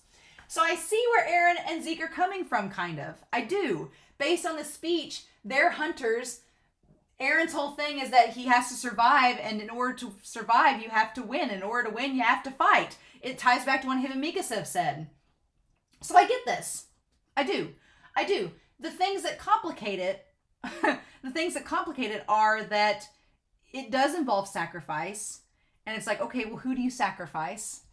And what are the consequences of that sacrifice? Because like we've seen with Gabby, Eren has just perpetuated what Gabby has become, right? He spurned her. Because of Eren's actions, Gabby took those extra steps in the forest and killed Sasha. And maybe that's what Eren is lamenting. He's like, in that moment on the airship when Eren like grimaced and laughed out of, hysteria, he was realizing, he's like, damn it. He's like, I'm trying to stop all of this and I've just perpetuated it. When's it going to end? So, okay. I think I get it. Let's just burn the forest down. But again, that's genocide. So, it's sad. It's really sad because I get why Eren is doing what he's doing. And if Zeke is along the same lines, then I get why they're doing what they're doing. But again, every side is somewhat in the right. Every side has some reason and stake in being right. And I get what Levi is lamenting and what Armin and Mikasa are lamenting. They're like, but you're going to kill all these people. And is there anything else we can do, you know? So you have Armin and Mikasa. I'm going to have to flip this over in a minute. But you have Armin and Mikasa that are thinking of the consequence. And is there any other option? And I feel like they've not given up on them and Hanji. They've not given up on there being another option. They haven't given up on it yet. But Eren's like, nah, this is the highest, you know, this is the least risk, highest reward scenario. We need to just go along with it. It's the best option that we have at this point. And I'm sure that there's something else that I don't know yet, and we just haven't gotten to that point in the series. But this whole speech, I get it. It all makes sense now. Somewhat. Until something happens in this show that's going to make me question it even more. But yeah, I think I understand why Eren and Zeke are doing what they're doing, but I'm not totally on board with it. Again, genocide, but again, I don't know. Is it going to be just Marley? Is it going to be the rest of the world? I'm putting my own words in Eren's mouth. We haven't heard straight from Eren and Zeke. Again, next episode, I'm going to have to take some days to process. I can't watch this tomorrow. No way. But okay, but I'm curious to know what Eren is going to say to Mikasa and Armin, and I figure what he says to them is going to have some impact. And then we'll get to FLOCH in a minute. But yeah, so we go to... I'm going to flip this over. I just need to go ahead and do it now while I'm thinking about it. Okay. So based on that speech, Eren and Zeke, okay? We have Eren and Zeke up here. And based on that speech, this is just like the burn the forest, right? Burn the forest. We're basically just going to... Now the question is it just Marley? I'm going to put our enemies because that's what Eren told Reiner. Kill our enemies. So we're going to shoulder the sins of our past. All right. And this way they think that they're going to pave for Eldia's future. Okay. And there is no other option that will be as successful. Okay. Because I don't think, we can't say that there's no other option that will be successful, because I think that there are. And Armin's kind of, you know, we've spent the last several episodes exploring that. But I think Eren's at the point where, and honestly, there is some comparison of Eren and Erwin. To be honest, there's some comparison of Eren and Erwin. Somebody said in the comments a few episodes ago, they're like, if Erwin had become the Colossal Titan instead of Armin, would Erwin have been along with Eren's plans? And I was like, that's like a can of worms. You can't just ask that question. It's a big what-if scenario. We don't know how Erwin would have reacted knowing what he knew from the basement. We don't know his reaction. It's like, it's so teasing because you want to know, but we just don't know. So would Erwin have gone along with this plan with Eren? I don't know. But it is similar. Eren is similar to Erwin in that it is a high gamble, right? It is a high gamble. There will be lives lost, but it is for the sake of success. Erwin's done plenty of these missions where Erwin's like, yeah, people are gonna die, but it's what we need to do to win. And Eren is not being any different. It's just the stakes are a lot higher and the cost is a lot higher. It's like when you play poker and it's a $5 bet versus a $500 bet, right?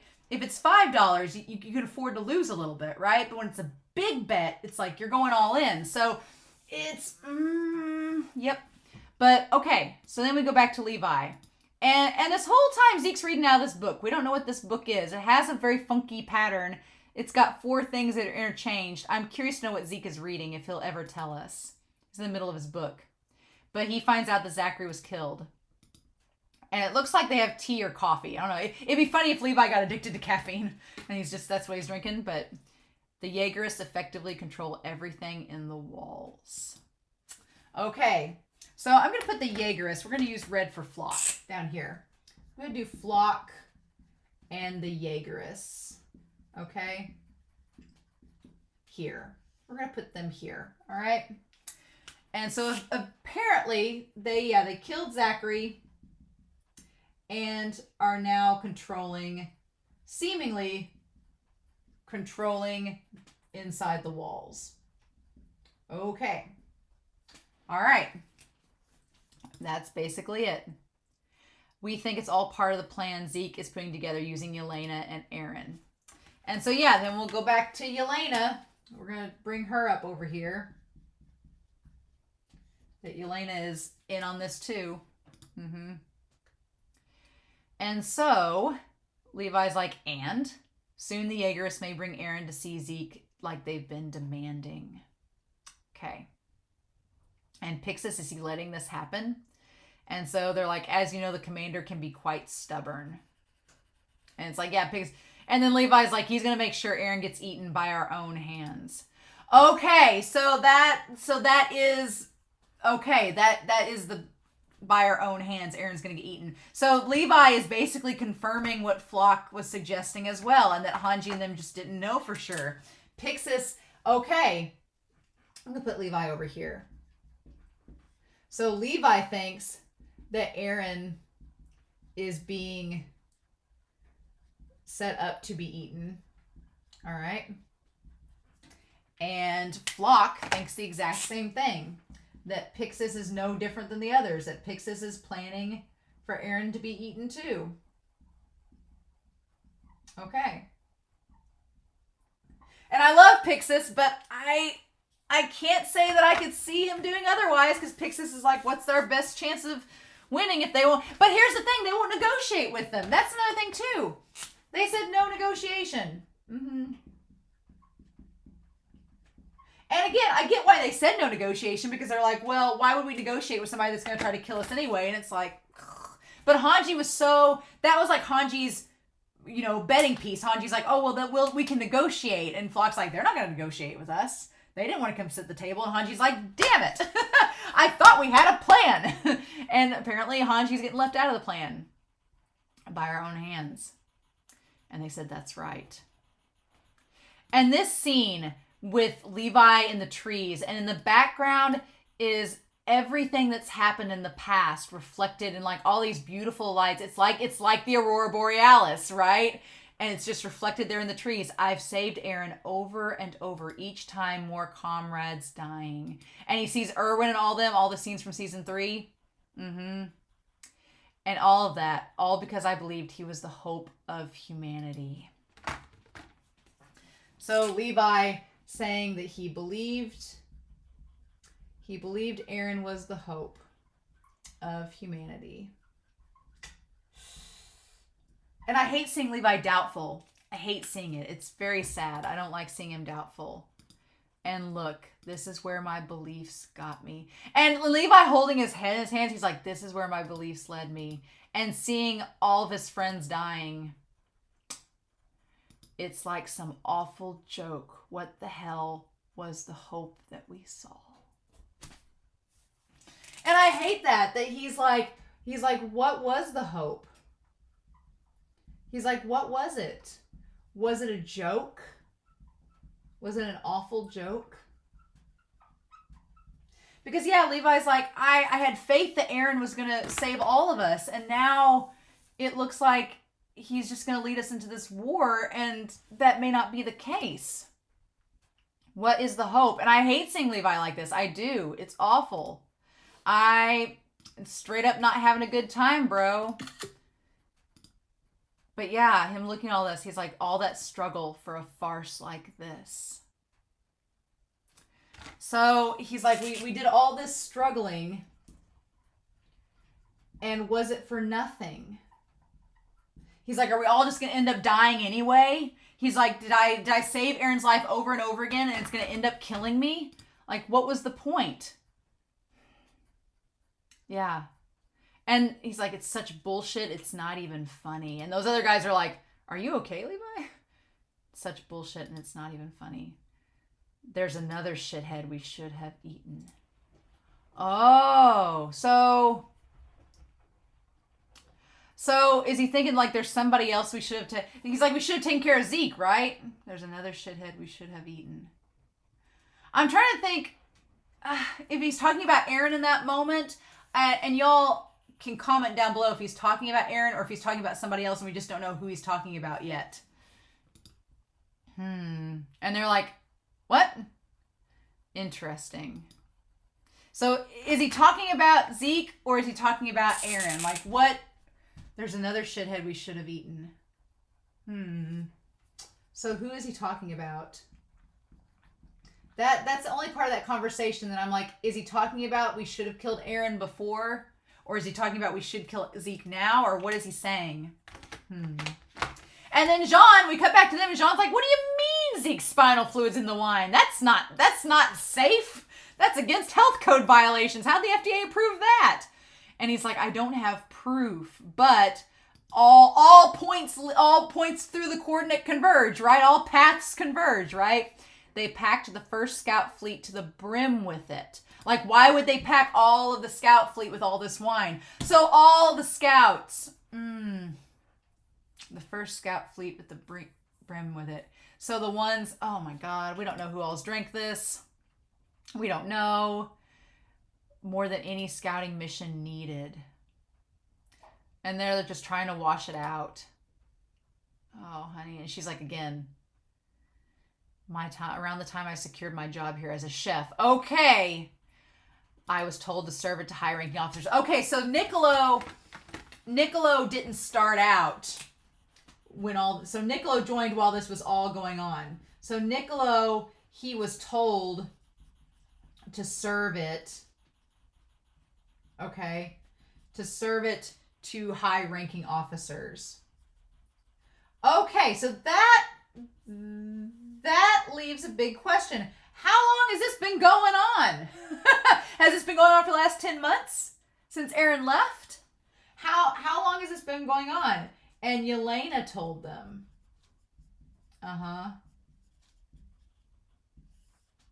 So, yeah, he said, told the high-ranking officers one more time. Yeah, I was told, and they're like, who? And that's when he says Yelena. And they're like, well, shit, as far as I know, she's the only one in on it. So, yep, old Yelena, that's the question. How long has Yelena planned this? Right? How long has Yelena planned this? Specifically with that. Has it been 10 months? Has it been longer? We don't know. We don't know how long this has been going on. Right? And Hanji's just terrified. She's like, well, shit. I can't speak for the other volunteers. And Anyan's like, I didn't know this was going on. Like, nope, not at all. And then Connie's like, it doesn't make sense. Don't Eldians freeze up if they drink his spinal fluid? So Connie knows the lore about Connie. So apparently Zeke told them about the gas and Connie was there when he knew about it. So at least Connie knows that his family was unconscious when they turned into Titans. At least he has that, right? And Hanji says, according to Zeke, nobody witnessed it, so there's no way to confirm it.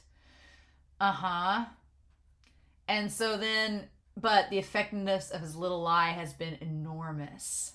So yeah, every good lie has a little bit of the truth in it. So for all we know, the gas and the wine has different effects. Because nobody froze up, no one is even aware that they drank it.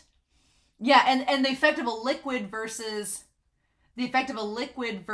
a gas is something totally different. And if it's in trace amounts, but here's the thing, if these guys have been frequenting the restaurant, they've been drinking it over and over and over again, then it could be like a slow-acting poison, and they've just been slowly getting it into their system, and it's built up enough that when Zeke activates it, it'll work. So maybe the fact that Valko's just had like a drop or two is okay. Maybe it'll be all right. Maybe he'll be fine. But we don't know for sure, right? And Niccolo's like, I don't know. He's like, I'm just going off an assumption. He's like, I can't prove it. He's like, but Marlians know how Zeke's spinal fluid has been used in the past. Like, the Marlians know it's true, and they know the effectiveness of it. And they say that there was 10 years ago, we conquered a capital in just one night. So when Zeke was like 3 years into his term, then all the Titans appeared. Hundreds of Titans sprung up around the city. Unless that's what she's plotting. I don't know why she wants it served to your military's top officers. Yeah. I mean, there's no other excuse, right? What other reason would there be to do it? So, I mean, he's putting 2 and 2 together for all of this, right? He says, so earlier you grabbed the wine because you were just trying to protect us. And he's like, yeah. He's like, I couldn't prove it. He's like, I wasn't sure.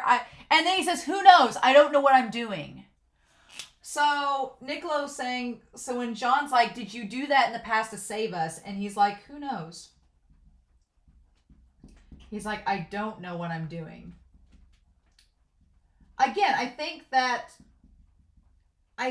ties a little bit to Eren too. He's like, I don't know anymore. He's like, I'm just doing what I think is right. He's doing what he thinks is right and what he thinks will help people. Ugh. So yeah, I came here to save the world from the island devils.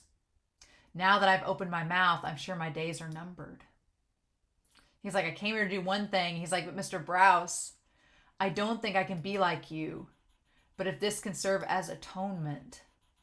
And poor Kaya, she's just so distraught. He's like, killing a child, what's wrong with me? Yeah. And then poor Nicolo crying. It's like Nicolo breaking down. And Mr. Braus is like, Nicolo. And it's just, God. In that moment, it's like Nicolo's like, when does the violence stop? And it's like, oh my God, this episode. And then we cut to Gabby with Armin and Mikasa. Right? And Gabby's like, why did you protect me? And Mikasa says, because I don't have a reason. Because she reminds you of Eren, that's why. And they both acknowledge it, right? So we have Armin and Mikasa. Okay. We have Armin and Mikasa. And they are there to protect Gabby. Just because. Because it's the right thing to do. Right? Just like Nicolo says, who knows? I don't know what I'm doing. Mikasa's like, I just protected you because I wanted to. I don't have to have a reason. There doesn't have to be a reason for me to do it. And Gabby's like, I don't understand. I'm the one who killed your comrade. I bludgeoned the guard. Like, you guys should hate me. You should want to kill me, right? And she's like, Falco didn't do it. Kill me, not him. And Armin's like, we won't kill you. And Gabby's like, but you want to, don't you? So Armin, I like that Armin's like, we're not going to kill. Not going to kill. And Gabby's like, but do you want to kill me? And Armin's like, no, I don't want to kill you. Armin's like, I don't want to. And I love he's like, kill this, kill that. It's all you think about. And that's when he says that just like somebody I know. And that's when the door opens. So he's like, I love this. Kill this, kill that. That you remind me of Eren. And speak of the devil, speak of FLOCH's devil as he comes in the room.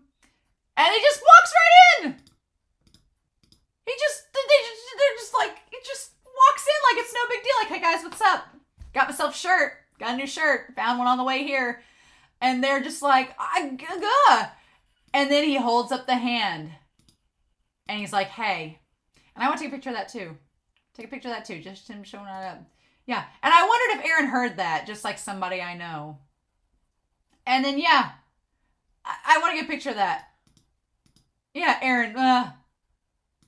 So, oh my God. So, yeah. So, Eren. I'm going to put Eren by himself over here. And so we have Eren. And he's cut his hand to be ready to transform at any time. But I'm wondering, okay, so Eren cut his hand against Reiner to show that he's like, I'm not messing around. I could transform. I want to make a note. That in every scene we've seen Armin talk to somebody, Armin has not cut his hand. Armin has not self-harmed himself in any way, shape, or form. Armin is the freaking colossal titan. He's a nuke. If Armin wanted to go off and kill everybody in this entire area, in this 5-mile radius, he could in a matter of seconds. But he is not. That's a huge distinction between Armin and Eren. Armin has at no point talking to anybody in this season He's not injured himself at all. Like, he's not used that as a threat. Because Armin, he doesn't want to kill people. He says he's not going to, and he doesn't want to, right? So even when he transformed on the little dinghy, he just bit his tongue or something, like the most minimal thing to make it happen. Eren is threatening. He's like, I cut my hand. If you don't chill, I'm going to transform and kill all of you. So there is a distinction there, right? And I just feel like Eren's like on his farewell tour.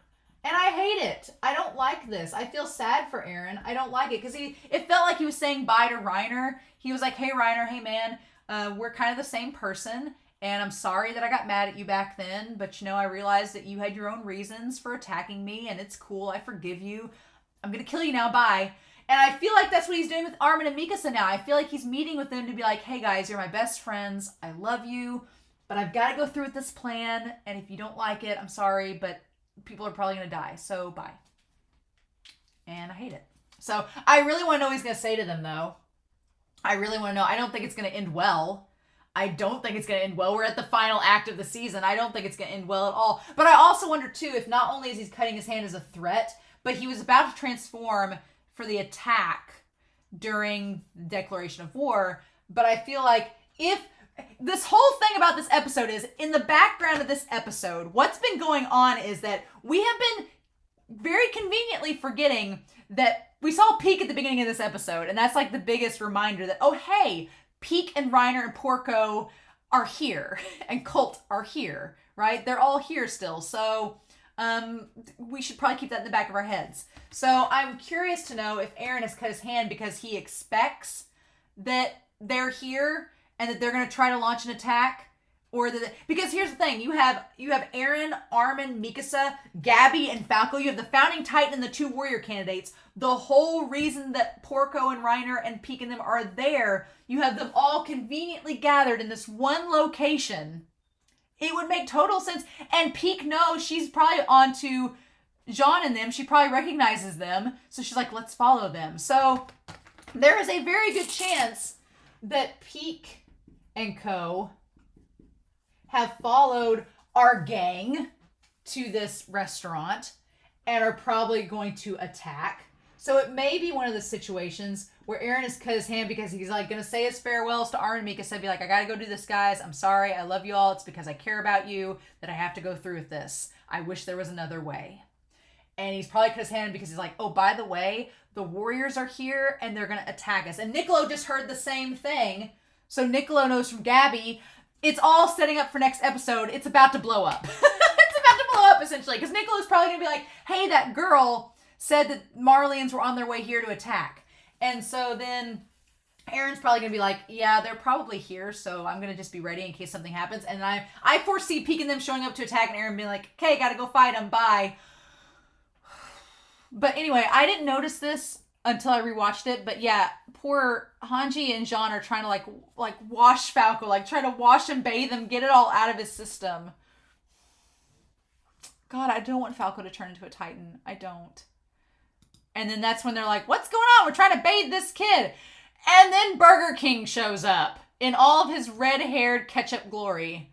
And then she's like, FLOCH! And they're all like, you're here. Well. And he's got Airby at gunpoint. And he's like, I'm glad you're here. I imagine you know where Zeke's at, and we'll have to take us there.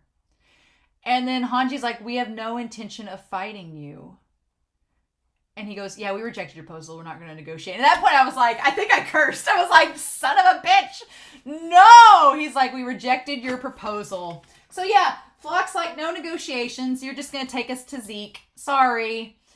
And Hanji's like, are you freaking kidding me? Like, why is that? And he's like, because it's Eren's decision. Heath says that it's Eren's decision. Okay. And that's so frustrating. Because I'm like, I know that it's probably because Pix and them are planning on getting Eren eaten. But I'm like, Eren, honey, Hanji's trying to create another option for you like you asked. And Pixis would never leave the fate of the island in our hands. Mm-hmm. And I'm sure he's frantically devising a plan to take the founder from Eren while we're on the move. And Hanji's like, you're imagining things. Or is that what your comrades in the garrison regiment said? Hanji's like, that's not what we're planning. But I'm like, Hanji, are you being naive in all of this? I just, this episode and these last couple episodes have made you question everything.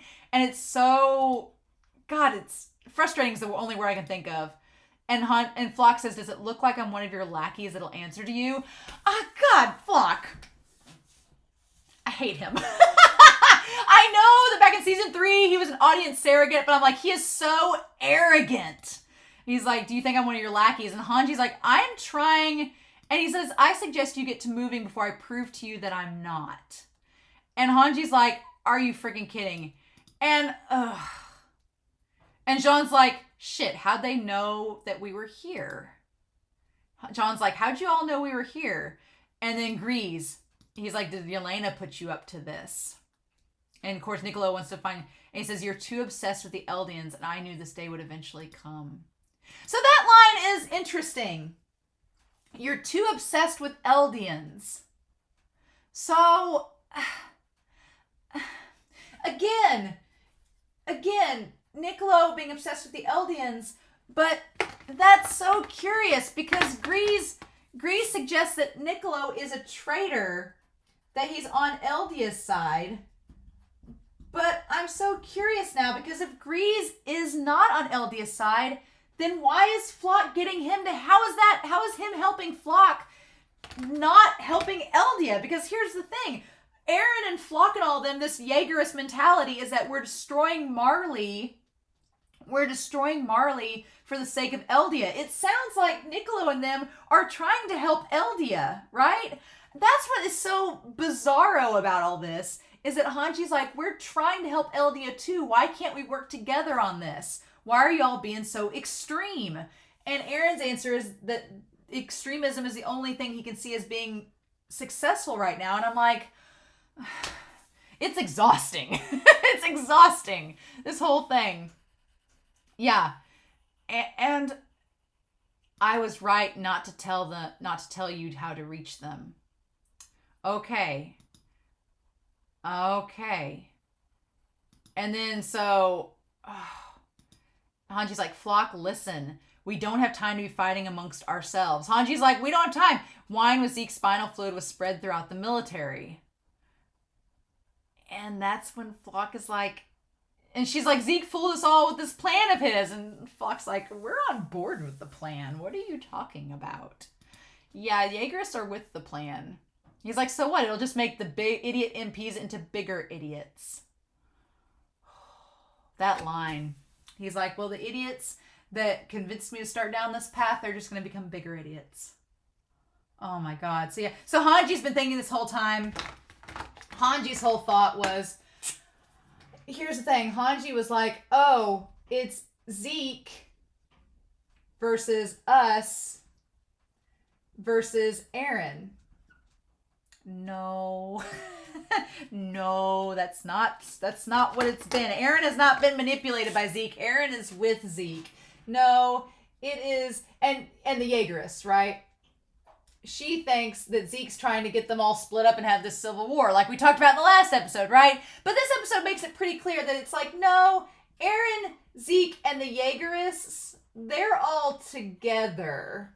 And it's them versus Hanji and Co. versus the world.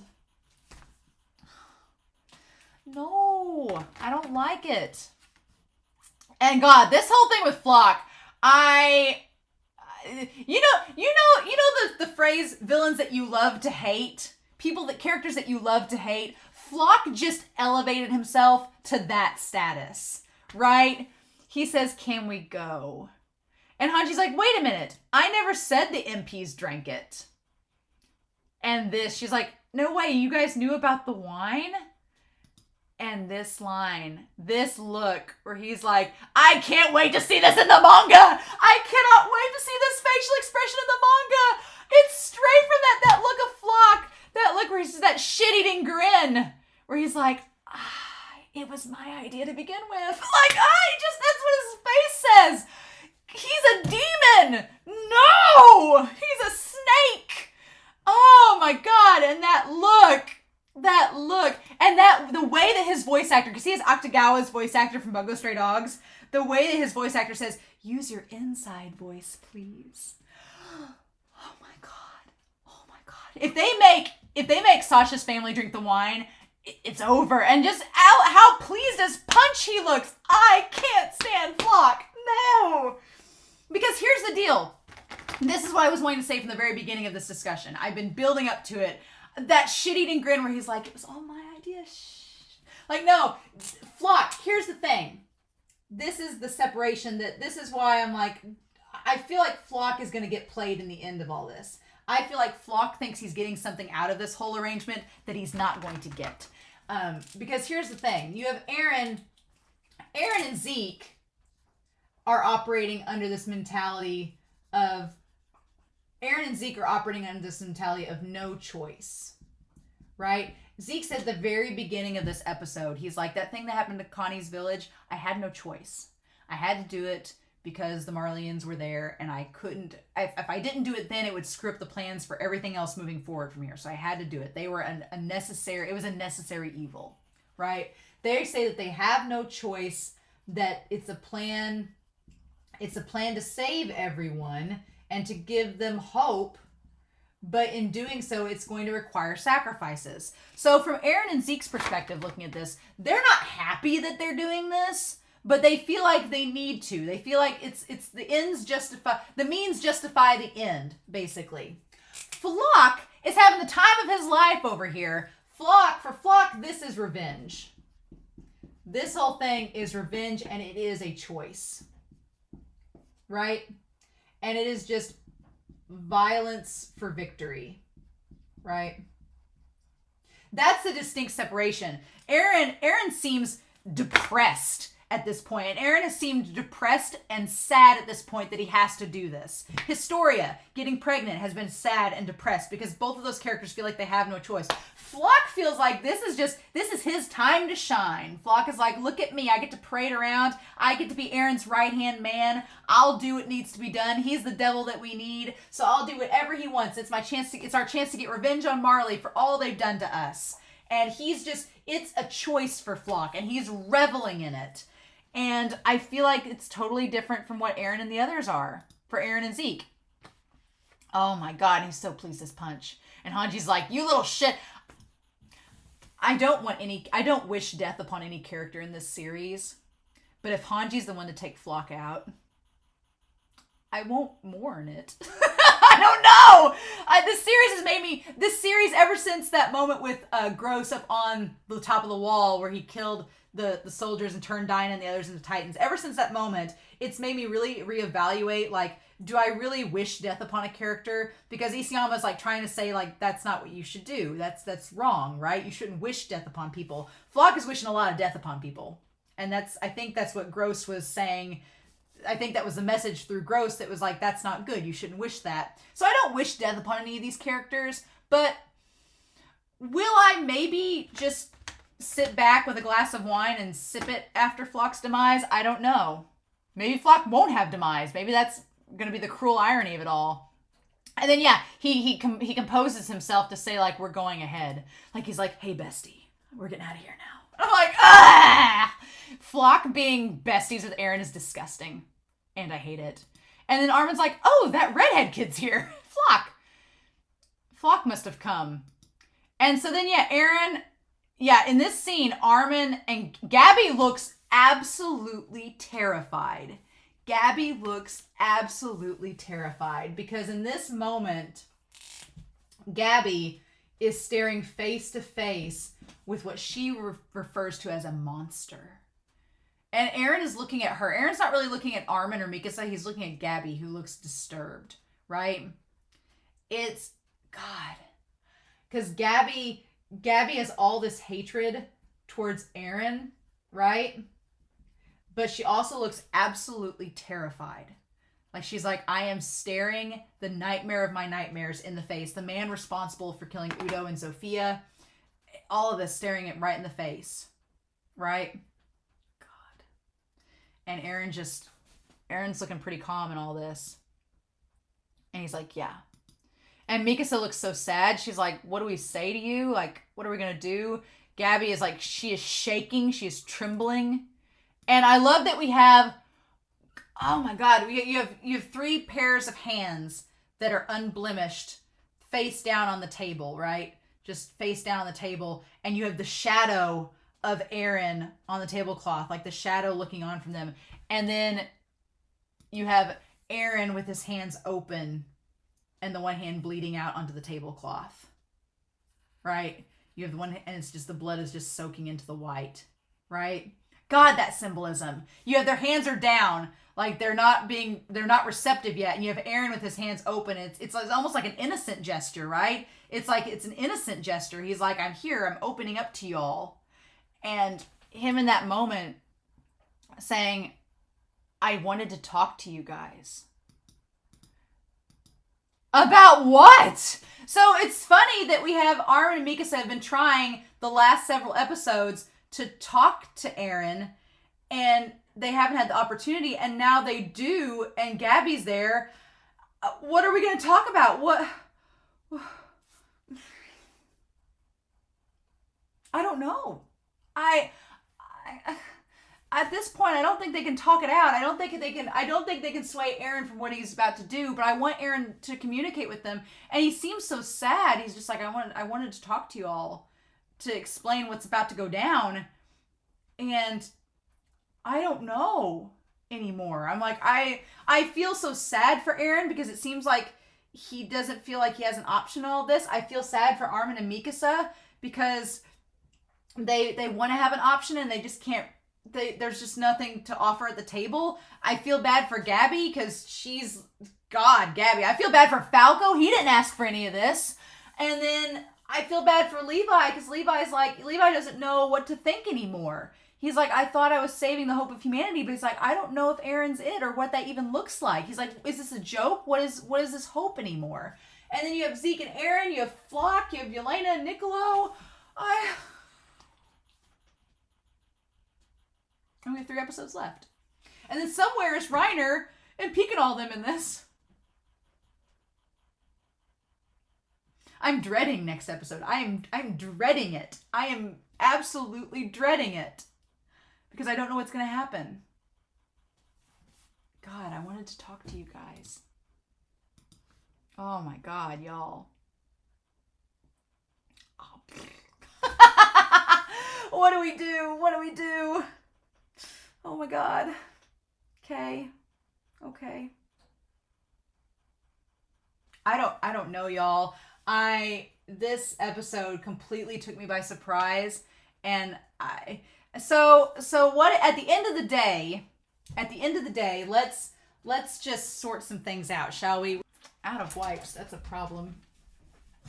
All right, so at the end of the day, let's break this down. We've had a mini recap, and that was needed. And now we're just going to go, God, this story is a tragedy. This whole series, it is a Shakespearean tragedy. And I feel like, I'll be honest, I'll probably say this in the recap too, but I feel like Eren will die by the end of this series. I mean, not just from being a Titan shifter, but he's going to literally die. I don't see him. I see him as a tragic Shakespearean character. Even though this is a story from the East, not from Western literature. But I feel like he is a tragic character and that it will not end well for him. But the question is, will it end well for anybody? I don't know. If Isayama is the type of person that he has the balls. Isayama has the balls to make this end in complete tragedy. And get away with it. I totally am convinced. So here's where we're at, right? So here's where we're at. Eren, I'm going to make some predictions for the next episode. Eren, he cares about Eldia, and he wants to save them. And Zeke's plan is the best way in his eyes. It's the best / only way to go along with it. Or the only other thing I can think of is that Eren has an alternative plan, but in order to enact that alternative plan, he has to go through Zeke's plan first. He's like, I got a plan, but in order for it to work, I have to follow along with Zeke for now. So just trust me. I'm hoping that's what he says next episode. I hope he's like, look, I got a plan, but it's not going to work unless you all trust me. And I have to go along with Zeke's plan in order for that to work. So that's where Eren's at. Zeke thinks that he is a hope for Eldia, or that's what he tells Levi, that there's no other choice, and that they're running out of time. Okay, so there's that. Levi is starting to have hashtag regrets, which I hate seeing him like this, and he doesn't know what that hope looks like anymore. He's like, well, if Zeke and Eren are the hope for humanity, what does that look like? Is killing all these people? Because like Levi said, he's like, those lives aren't meaningless. They're all people's lives. They have families and livelihoods, and they're all connected to something. And you're going to destroy thousands or millions of them. And he's like, is it worth the cost? He's like, is the cost of those lives going to be worth it to save our own? He's like, isn't that being selfish? You know? And then you have Armin and Mikasa, who want to talk to Eren. So you careful what you wish for, right? Be careful what you wish for. That's like the theme around Eren. Be careful what you wish for. You just might get it. So they want to talk with Eren and understand him, right? But what is that going to look like? And again, the hands on the table. Their hands are down on the table, and Eren's offering his hands to them. So Eren's in the position of vulnerability, right? Eren's kind of being like Uri. He's like, okay, he's got the power in the situation. Eren does, but he's offering to have the dialogue. That's the open hands are like, I'm offering to communicate with y'all if y'all are willing. Okay. Then you have Gabby, who is completely shell-shocked and is afraid. You have Falco that could be tainted by all this, that they're trying to save. But now they've taken Hanji and them. Are they just going to leave Falco? They left Falco in the bathroom. Are they just going to leave him there? What's going to happen? So you have that. You have Peek and Co. that are probably on their way, right? They are on the way to try and get Eren. And then Gabby and Falco. So you have that going on. You have FLOCH, who's just having the time of his life over here. FLOCH and the Jaegerists. You have them who have taken Jean and Connie and Hanji and Anyan and Nicolo and the Brauses. Awesome. And then we don't know if Pixis is included in the MPs. Pixis is from the garrisons, though. So Pixis may not have drank the wine. We can say that. So we think that Pixis is plotting to kill Eren. So we think. Or so Levi thinks. Right? And then you have Yelena, who is detained. But who knows what with her. And then Historia's with Farmhand Coon out in the countryside somewhere, just prego and having a good time. She's with Farmhand Coon. God. And this is all set up. And here's the thing. Zeke and Levi are in the same place. We assume that Pixis and Yelena are around the same place. Historia's off by herself. Annie's somewhere over here. Gabby, Falco, Armin, they're all together in this. And these guys are all together. And I'm assuming that Peek and them are going to attack them. So it's just going to be a big old mess. It's going to be a big old mess. The question is, are we going to resolve it? Are we going to resolve it by the end of this season, part 1, or is it going to carry over into part 2? That's what I don't know. We have 3 episodes, and a damn lot can happen in 3 episodes, that's for sure, but this may be one of my favorite episodes of the series.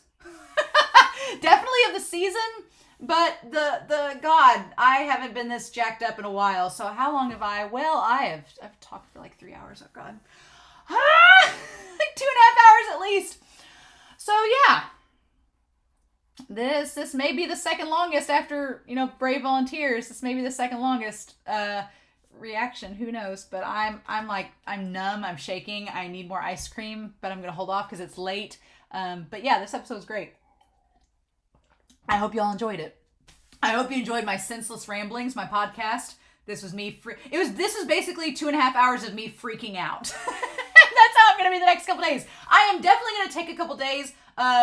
The day after tomorrow, I'm recording this on a Thursday. On Saturday, episode 11 will air on Patreon, and episode 9 will air on YouTube. And so I will wait.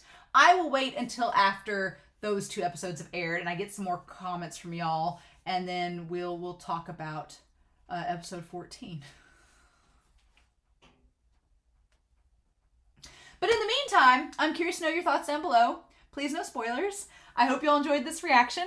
But yeah, I hope you all have a wonderful week. Please stay safe, take care, and yeah, I'll be back next week with, or in a few days, with more Attack on Titan. Bye.